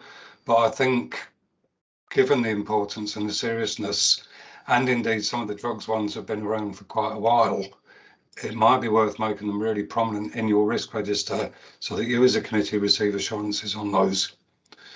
And then the final point, which is something that came up, I'd be quite happy to share some committee assurance principles. So for those of you that are on the health board, unfortunately you'll have seen them already, but I think in terms of training and induction, some of them are quite helpful in terms of asking questions about risk, about what good assurance looks like. So I'd be quite happy to send those to Willie and have them go out with the minutes if you felt that was appropriate, Trudy. So I could perhaps send them to you in the first instance. But I think they might be helpful in terms of framing some of those questions. Yeah, that's very useful, Tony. And I think also your mention of the risk register and us needing assurance that risks are fed through. Can we add this to the chair's assurance report, so that's one way, that's my way of feeding through to the board, because I would share that report in other areas like care governance. Dave? Yeah, thanks, Judy. Yeah, we'll certainly kind of reflect that back in the chair's assurance report. But just picking up on Tony's point there, I absolutely agree. I think this probably does kind of merit a specific kind of entry on the risk register, in the strategic risk register. In terms of assessing the kind of categories that are there as well. I mean, they could fit in under the kind of categories that are already there around kind of lack of funding, around demand levels, around workforce. But I think given the number of kind of risks that are kind of kind of rated as being extreme, then I think it does merit, and it goes back to the kind of what I kind of said right at the start about our the risk management arrangements and the discussion we've had with some of the senior managers around that. It's about just kind of getting that escalation of the process from, you know, what is a more an operational type kind of challenge to what kind of makes it strategic. So that's certainly one we'll kind of take on and include within the strategic risk register. Okay, thank you very much, Dave. So I don't see any other hands. So it is recommended that the Performance and Audit Committee note the exception report for the Dundee Health and Social Care Partnership Clinical Care and Professional Governance Group as detailed in section 4. This report is presented for assurance as lead officer for Dundee Health and Social Care Partnership. Oh no, wait a minute. Willie, what are the recommendations? I'm sorry, I've lost the plot here. Yeah, thanks, Chair. Just the recommendations are just simply as listed at 2.1 and 2.2 of that particular report, and we'll minute them accordingly. Thanks. Okay, that's fine. Thank you very much for saving my bacon. Now, I know that the next item on the agenda is the audit report, and I would like everybody to be so comfortable that they are going to be really focused on the audit report. So I suggest a 5-minute just comfort break, if that's okay. I'm sorry it's just 5 minutes, but it's just to give people time to get comfortable before we discuss audit, because that's such an important thing. I don't want you fidgeting. Okay, so just a break for 5 minutes. Okay, welcome back, everybody. I hope you're comfortable. And we're now going on to item 9, which is the Audit Scotland annual report. And who's taking this? Is this Dave? Thanks, Judy. I'll just say kind of a short introduction to this, but I'll pass on to Anne-Marie, who's going to kind of take you through the detail.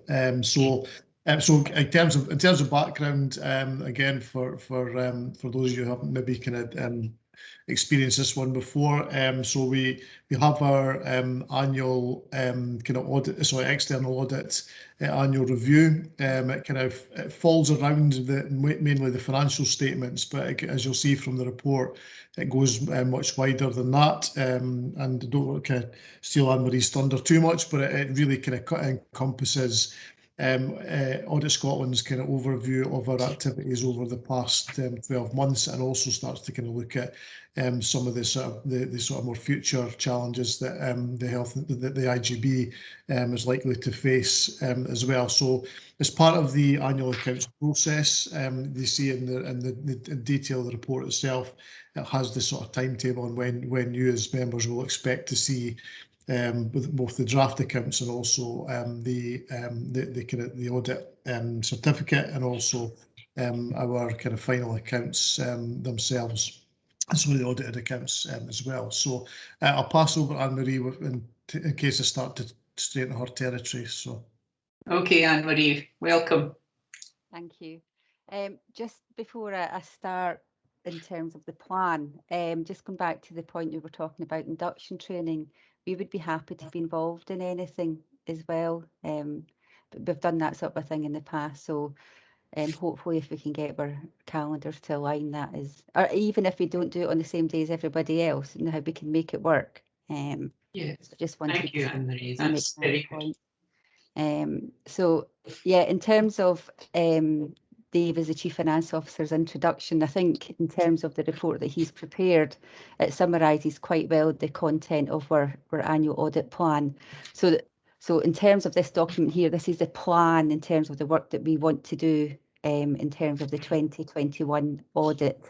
The sort of a overarching report will come in November when we're finalised the audit work.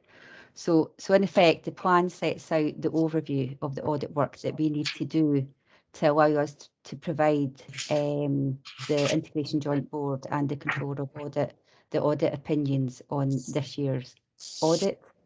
In Exhibit 1, it details the main audit risks that we've identified relevant to this year.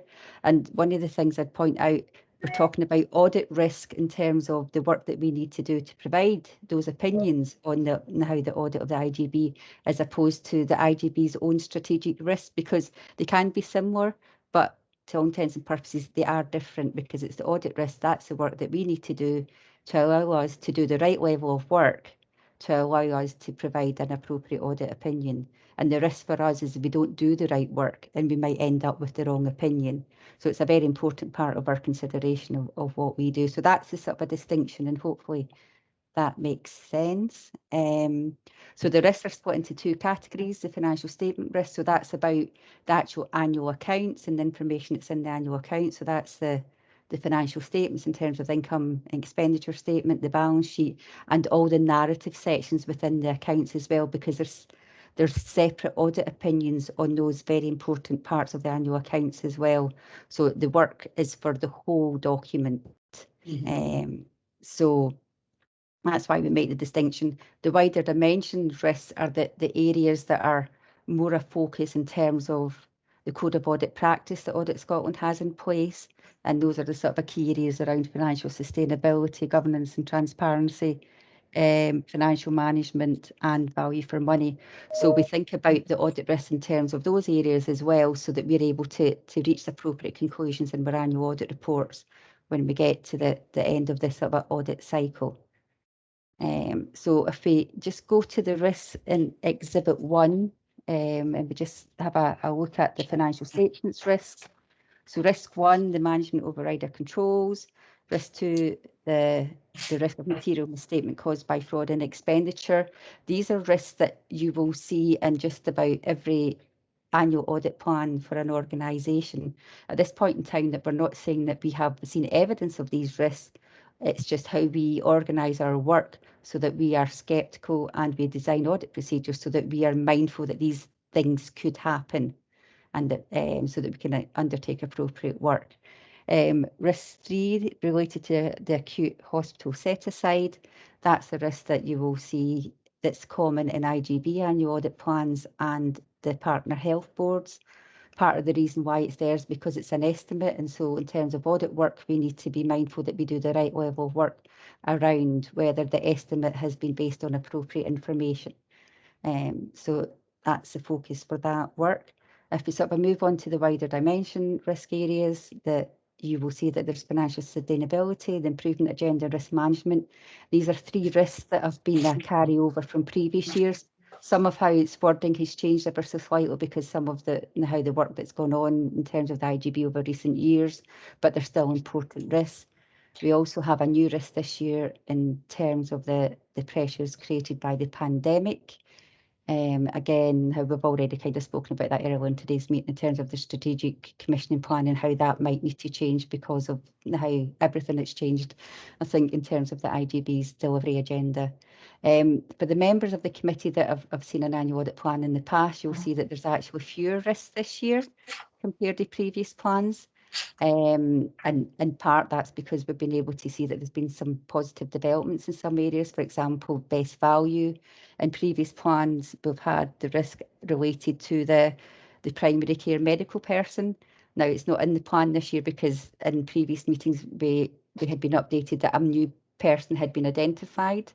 But obviously we'll monitor that position to see that that person comes onto the board in due course and put an update in their annual audit report in that area. So just wanted to mention that.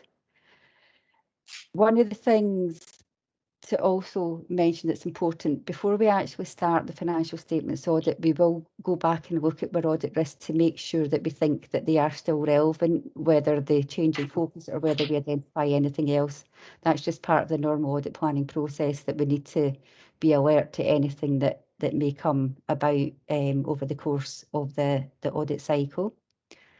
I'm not planning on going through the detail of the risks, but if anyone's got any questions, happy to respond.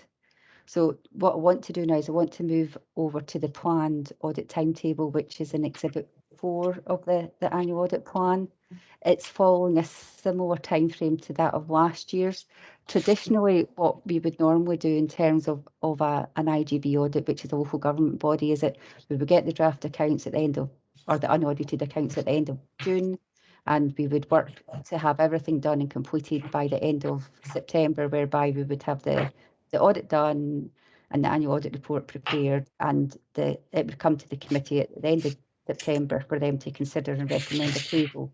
Because of the pandemic and the change of working practices and pressures on staff, last year we moved that timetable from unaudited accounts in June to completion in November.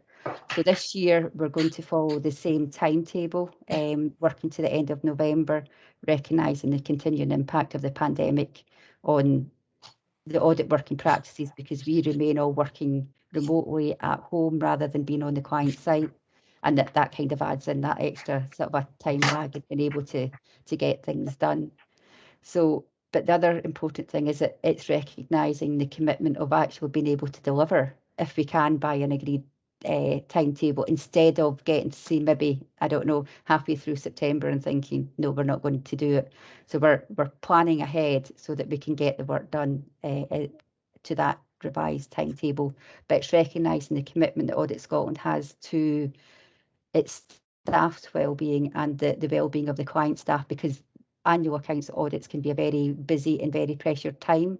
And in recognition of all the important work that particularly the likes of Dave as the Chief Finance Officer has to do, as well as being the Chief Finance Officer, he has other really important duties.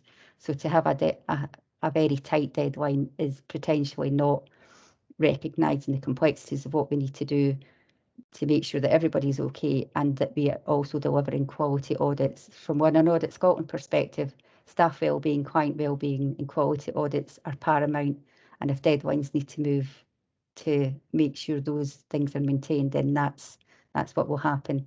So that the timeline is now been set with the aim that we shall be able to achieve all those priorities and aims, but if things come to light that mean that we can't achieve it, we will discuss revising it to make sure that everything that we want to do gets done properly.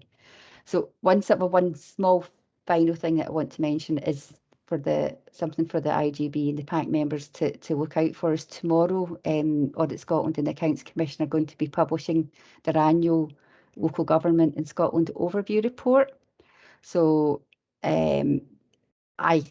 I've not seen it because I don't work on that team, but my understanding is that there'll be lots of relevant information in it that would be of interest to the IGB. So I'd like to now bring that to your attention.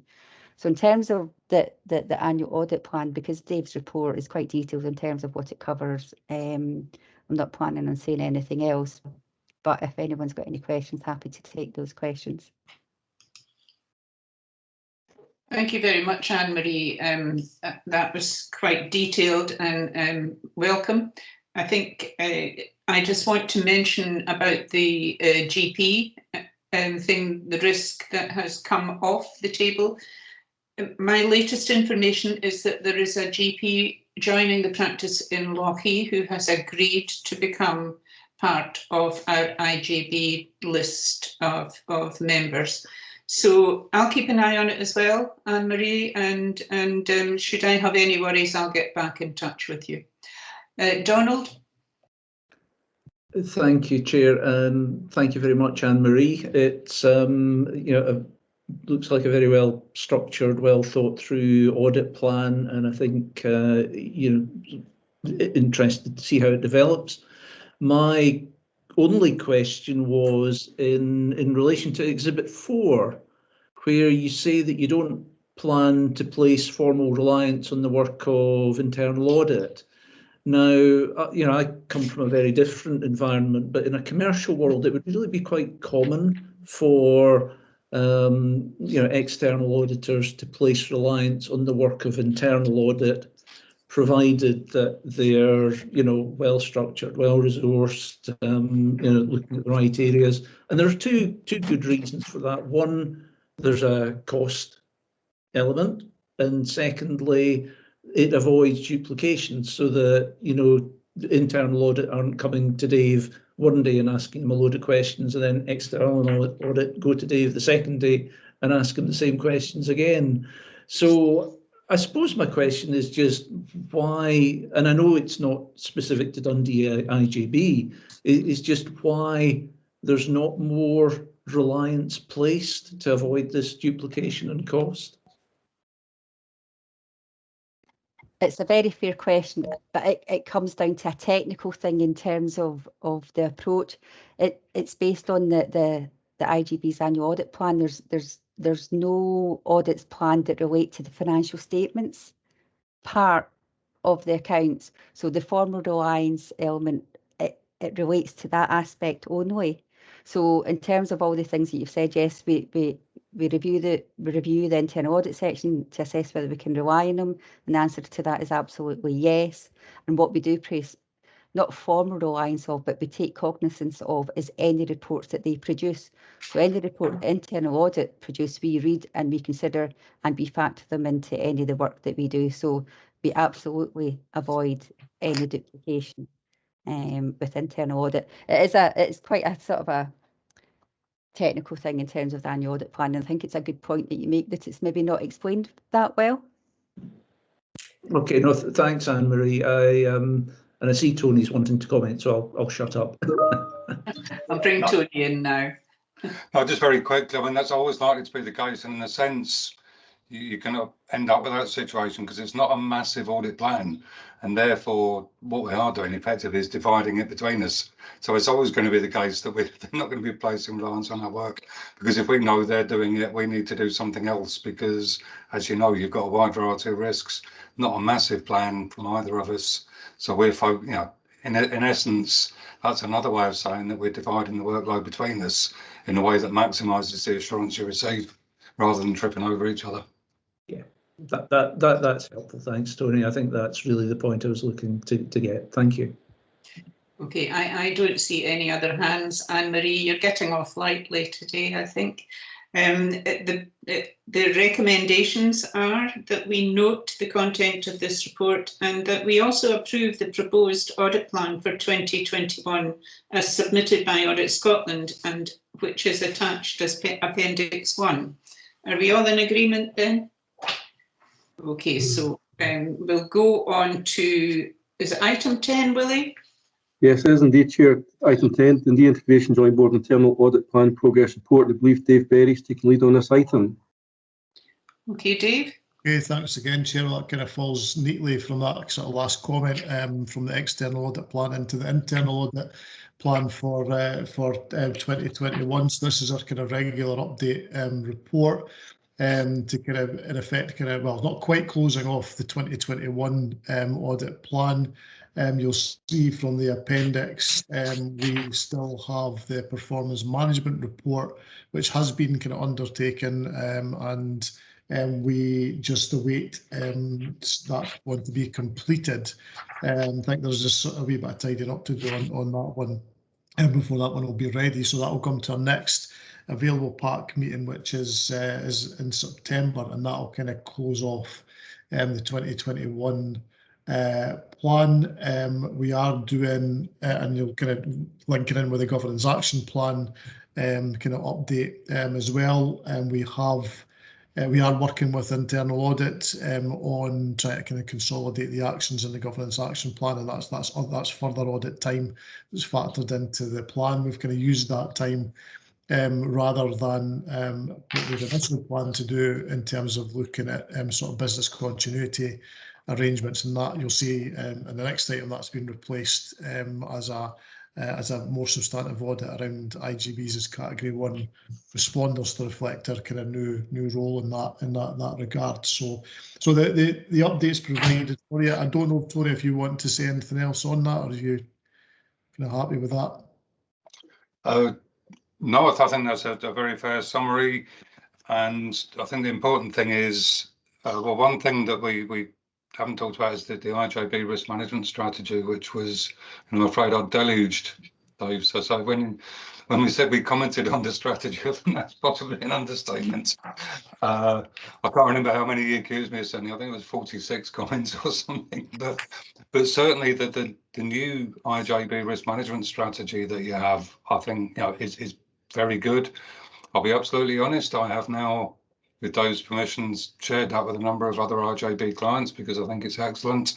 So I think that's a very positive piece of work, and there was no real contribution from me other than to look through it, make a number of comments, but I think that work was particularly important, and I'd want to reflect on that. And the other one, of course, is this issue of the action plan and really updating it to make sure, and there were separate conversations held, because it's really important, and when we have commented in the past about making sure that happens, but we are in a post-COVID environment. Some of the things we might have got excited about before, we are no longer as excited because there is other risks coming along. So we're revisiting that, and I think that's important to give the organisation a fighting chance of delivering the most important aspects and reflecting on what's now important and what's not. Apart from that, I'd happily welcome any questions that members may have. Dave? Thanks, Judy. Sorry, I forgot to mention that we've included within the report a slight revision to the definitions of assurance that kind of Tony and his team are now kind of working with, and the assessment of risks. So we've kind of just kind of noted we had that, we've incorporated that in the report after advice from Tony's team. For those who get excited about such things, they are in accordance with the new set for guidance. And I'm sure everyone feels much more comfortable for knowing. Yeah, I was certainly very impressed with your assurance reporting. We've had trouble with that in the NHST as well. Lynn, are you coming in for a question? No, you just want us to see you. So I don't see any other hands up. So the recommendations are that we note the continuing delivery of the audit plan and related reviews as outlined in this report, agree to the change in how remaining audit days are used, and note the revised recommendation priorities and assurance definitions for use in all future internal audit reports as set out in Appendix 2.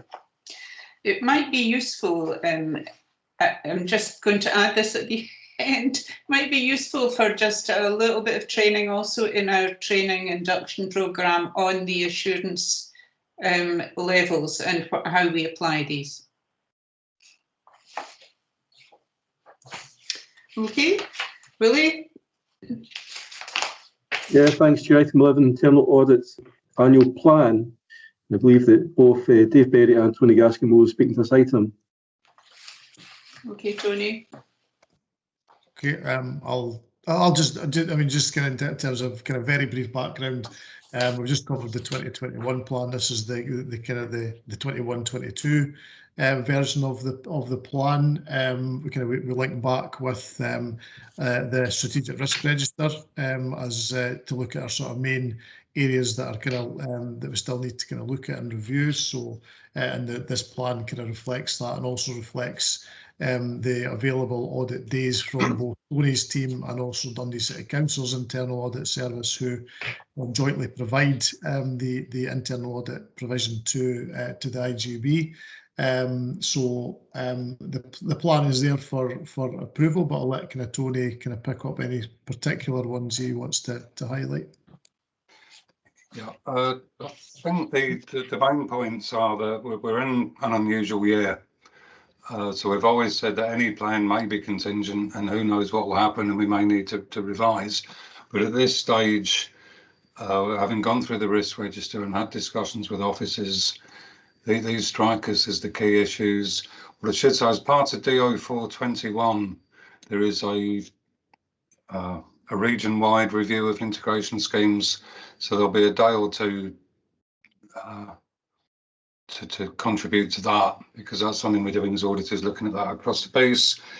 And then the rest of it really, I think, makes sense. You've got the strategic risk around the viability of external providers. That is clearly going to be a very interesting issue. And as with everyone, the viability of external providers has been impacted by COVID, but also what we want from them. I've banged on many a time about the need for strategic change. We've talked about it again today. And our external providers need to come with us. They don't need to be providing the same things, or indeed the same way as they did previously. So I'll be looking at how the board engages with them to create a new environment, and how we make sure that they're going to be both financially and viable and able to deliver the services we require. And the other one about the Cat 1 responders, that's a new and quite interesting technically interesting requirement on IJBs. And it's important that the organisation knows that it has the appropriate controls in place for what is a very new role. So quite happy to take any questions, and obviously looking for the audit committee, subject to any amendments they may seek, to approve the annual plan so we can get on with that.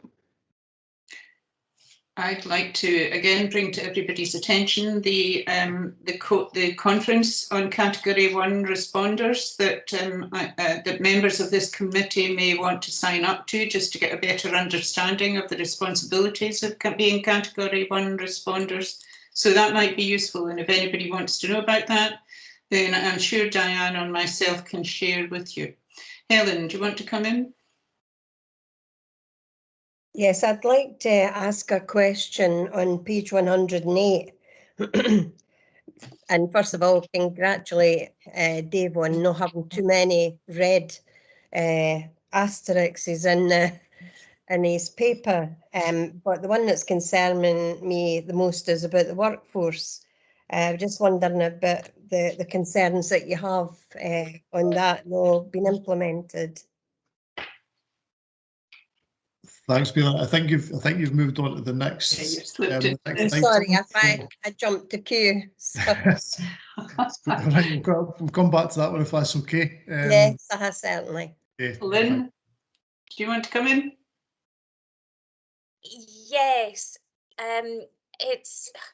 it's really for my own understanding, this that we're agreeing at the moment will eventually, if I'm correct, end up as a report at the Scrutiny Committee of Dundee City Council. Would that be right, Dave? So substantive audit reports, so the outcome of substantive audit reports will come to the Performance and Audit Committee first, and then they would be provided to the Council Scrutiny Committee for information. So for instance, the next one that will be due will be the performance report, which is the last one for 2021. So once that's been here in September, Pamela Redpath will then take that through to council, the next available Council Scrutiny Committee. But that's for, no, it's for information.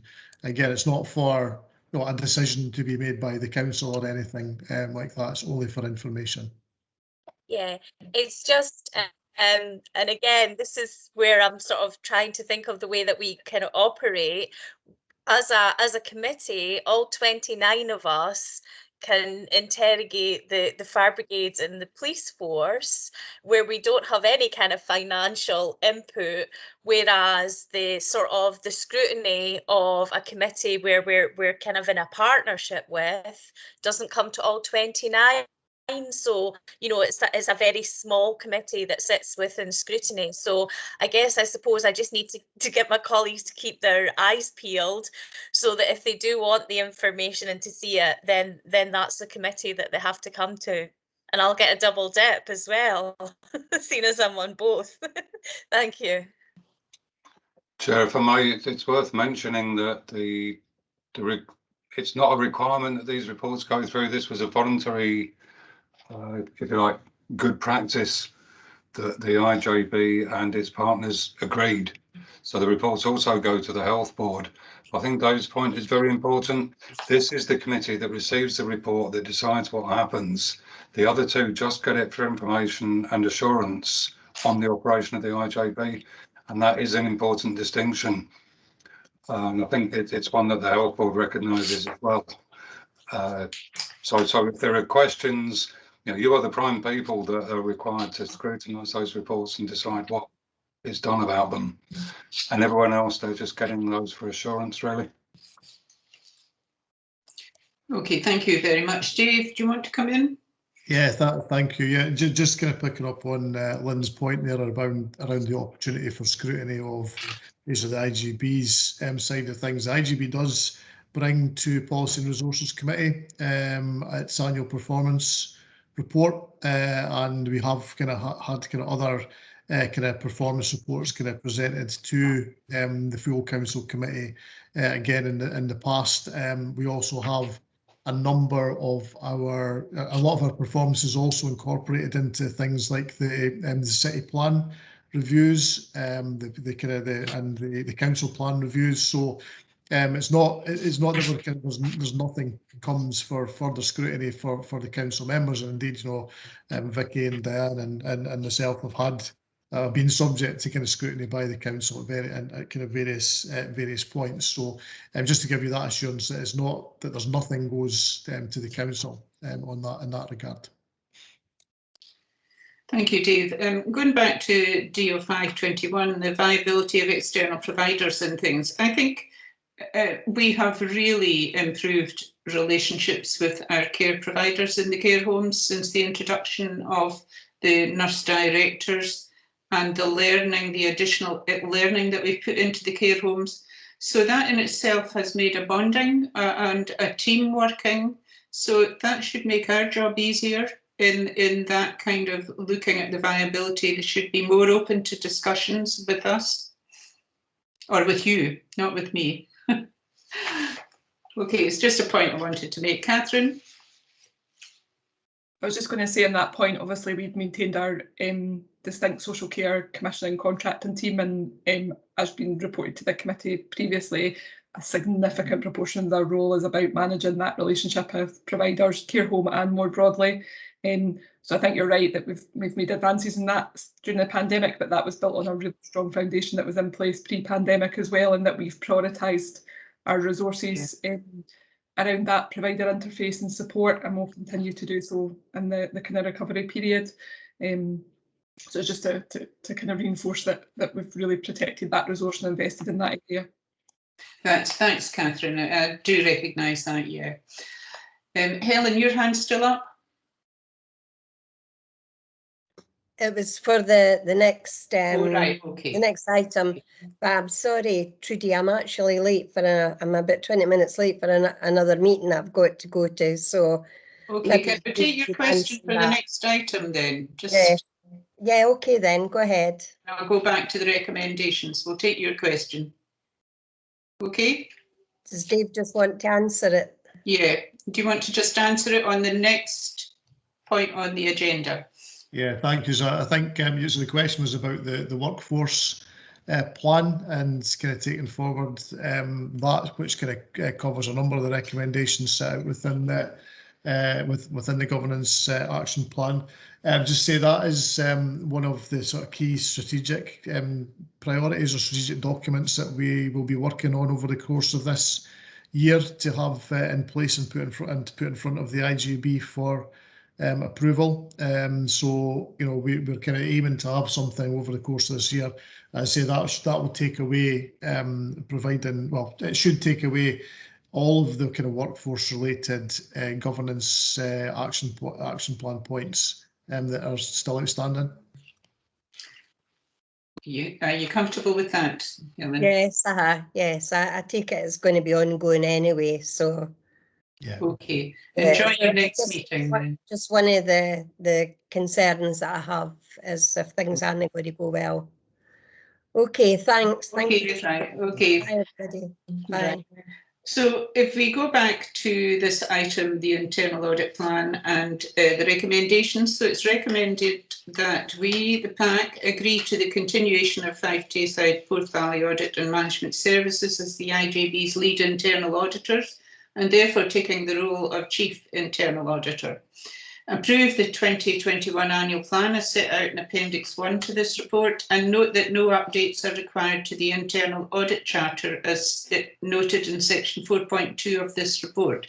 Is everybody comfortable with that? Okay, so we'll go on to the next item, Willie. Yes, item 12, Governance Action Plan Progress Report. Okay, and I think it's Sheila is taking this, yeah? That's right. So we're asking the committee to note the content of the report.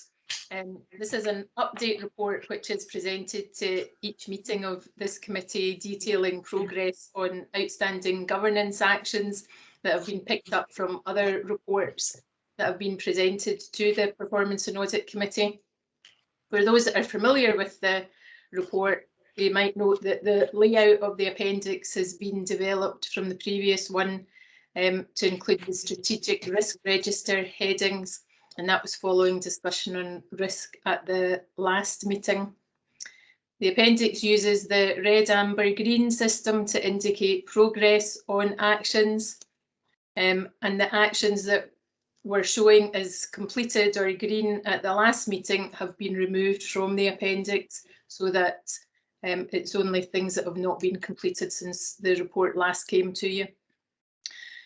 Most of the actions showing as not started, showing as red, will be addressed within the timescale, either by the review of the Tayside IJB integration schemes, or will be impacted on by the increased capacity now in the senior management team. And as Dave said, the workforce plan is one of those documents that's going to be considered this year.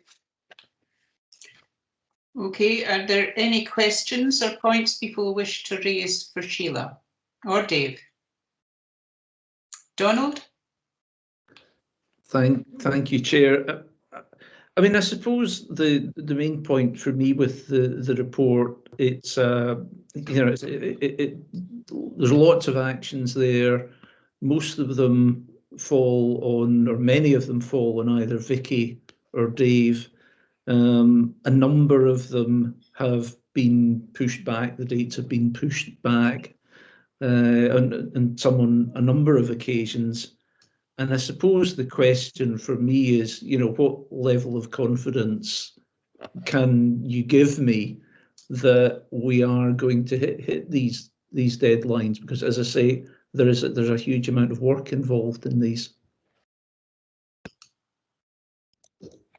Thanks, Donald. Yeah, absolutely right. You know, we have kind of moved a lot of these kind of timescales back over quite a long period now. I think when we've kind of done our latest review, what we've tried to give is almost as more of an honest assessment around what might be achievable. I think in the past we were guilty of being a bit kind of over ambitious about being able to deliver things. on time. And while we've had like a year and a bit of COVID, which has kind of knocked things back as well. So what we've kind of looked at as well, the resources that we've got and the priorities that we've got to kind of make what is realistic. And you can see there's quite a few of these now set in March 22. So we have kind of given ourselves the capacity and space to deliver on these. And a lot of them, as we've already kind of rehearsed, are related to sort of bigger strategic pieces of work that will be undertaken. So that's why we've kind of hopefully give you more confidence that we'll be able to deliver on those, because we've got a kind of more realistic timescales on those. Okay, thank you. Lynn, do you want to come back in?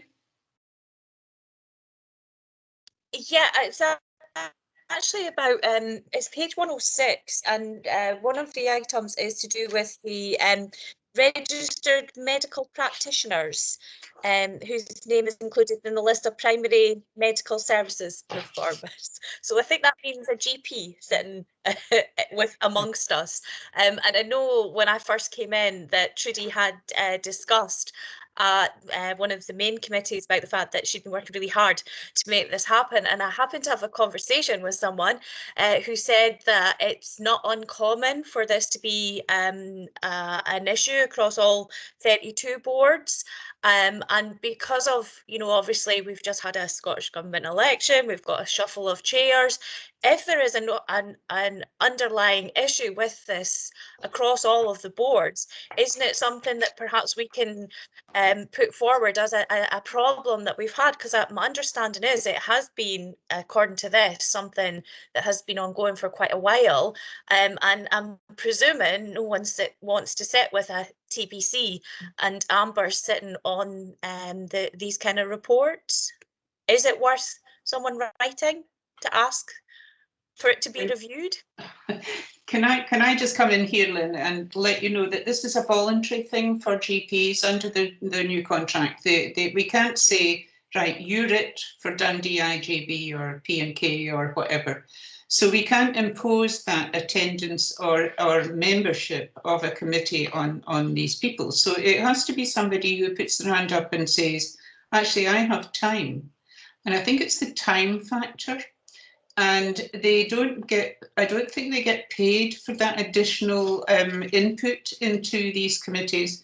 But from the point of view of my being vice chair of the IJB and chair of this committee, I think it's very important that we have a clinical eye on what's going on, because our main role not only is looking after the finances, but is looking after the health and social care of our population and making sure that that is patient-centred and high quality.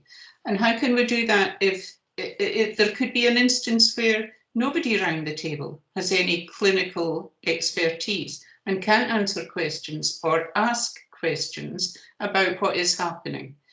So it's a very important role, but it is not one that is either paid or can be enforced on anybody. We're very lucky with David Shaw in that he has done a huge amount of work to try and get somebody interested. And at the appointment process of this new GP in Lochee, got agreement from this chap or girl, I'm not sure, that they would be keen to take this role on, but we still are holding our breath. Maybe once to find out what the role entails, they might say, you know what, no. I didn't want to be vulgar, but I did hear that the fact that it isn't remunerated and it takes people away from what they could be doing, which is remunerated. Is it maybe time that we say to the people who are kind of making the governance, right, we need remuneration to make this happen? If it's something that's happening across all 32, that's where I was kind of going with it, without being vulgar. I would need to get absolute evidence that it's not remunerated. I'm just assuming that it's not, because I know if it was remunerated, I don't think we'd have a problem. Dave, is it remunerated? So the way it works, so they're not specifically remunerated for that. It forms part of the number of sessions that they do. So they do kind of work on a sort of session base. So it would just be kind of, so you're in effect what it is. I mean, they're still getting paid, but they're not doing something else. for that. So they need to take that into consideration if they're in a practice. I think that the difference with Lochee is that it's a practice that we actually run. So it's not a kind of private practice. So no, that'll be factored into the sort of workload of the team that's up there. So it's not that they don't get anything, it's just that they're not doing something else in that regard. So I think, I mean, obviously this has been an issue that's kind of been flagged up by Audit Scotland a couple of times. First in relation to the previous member of the board not being able to attend just because of their commitments, and then resigning, and we've had that big gap there. And I think, I see Anne-Marie's got a hand up anyway, but I think it would be interesting, given it's been an audit recommendation for us for the last couple of years, whether that is actually a pattern that in terms of audit teams picking up that as an issue that's happened across the country. And in that case, I would suggest Audit Scotland would be the ones that would kind of pull together a national recommendation that this needs to be reviewed. Let Anne-Marie come in. Yeah, Anne-Marie. Hello. I can take the point back that Dave's made to some colleagues in terms of if they're seeing it happening in other places. The reason why we picked it up in terms of reporting it's a position within the legislation that's dictated, because that's why the terminology is so difficult to get your head around. I have to think about it every time I read it. So it is one of the positions that's recognised within the legislation that is fundamental to the purpose of an integration joint board, which is essentially the summary that the chair of the committee provided earlier on. So yeah, and because it's within the legislation, we will continue to make comment on it. I recognise the point that you were making, Councillor Short, that if it is more widespread, does something else need to happen? But that's probably something that for yourselves to take up. Okay, thanks very much, Anne-Marie, for that. So there are no other questions, I don't think? No. So the recommendations are that note the content of the report and the progress made in relation to the actions set out in the Governance Action Plan as outlined in Appendix 1. Okay, Willie? Yeah, thanks very much, Chair. Many items, item 13, attendance list, that's simply for noting. And lastly, the date of the next meeting, which is Wednesday, 29th September at 10 AM. Okay, thank you very much. Now, what I would like to do now is to say that the meeting is ended and the recording will stop.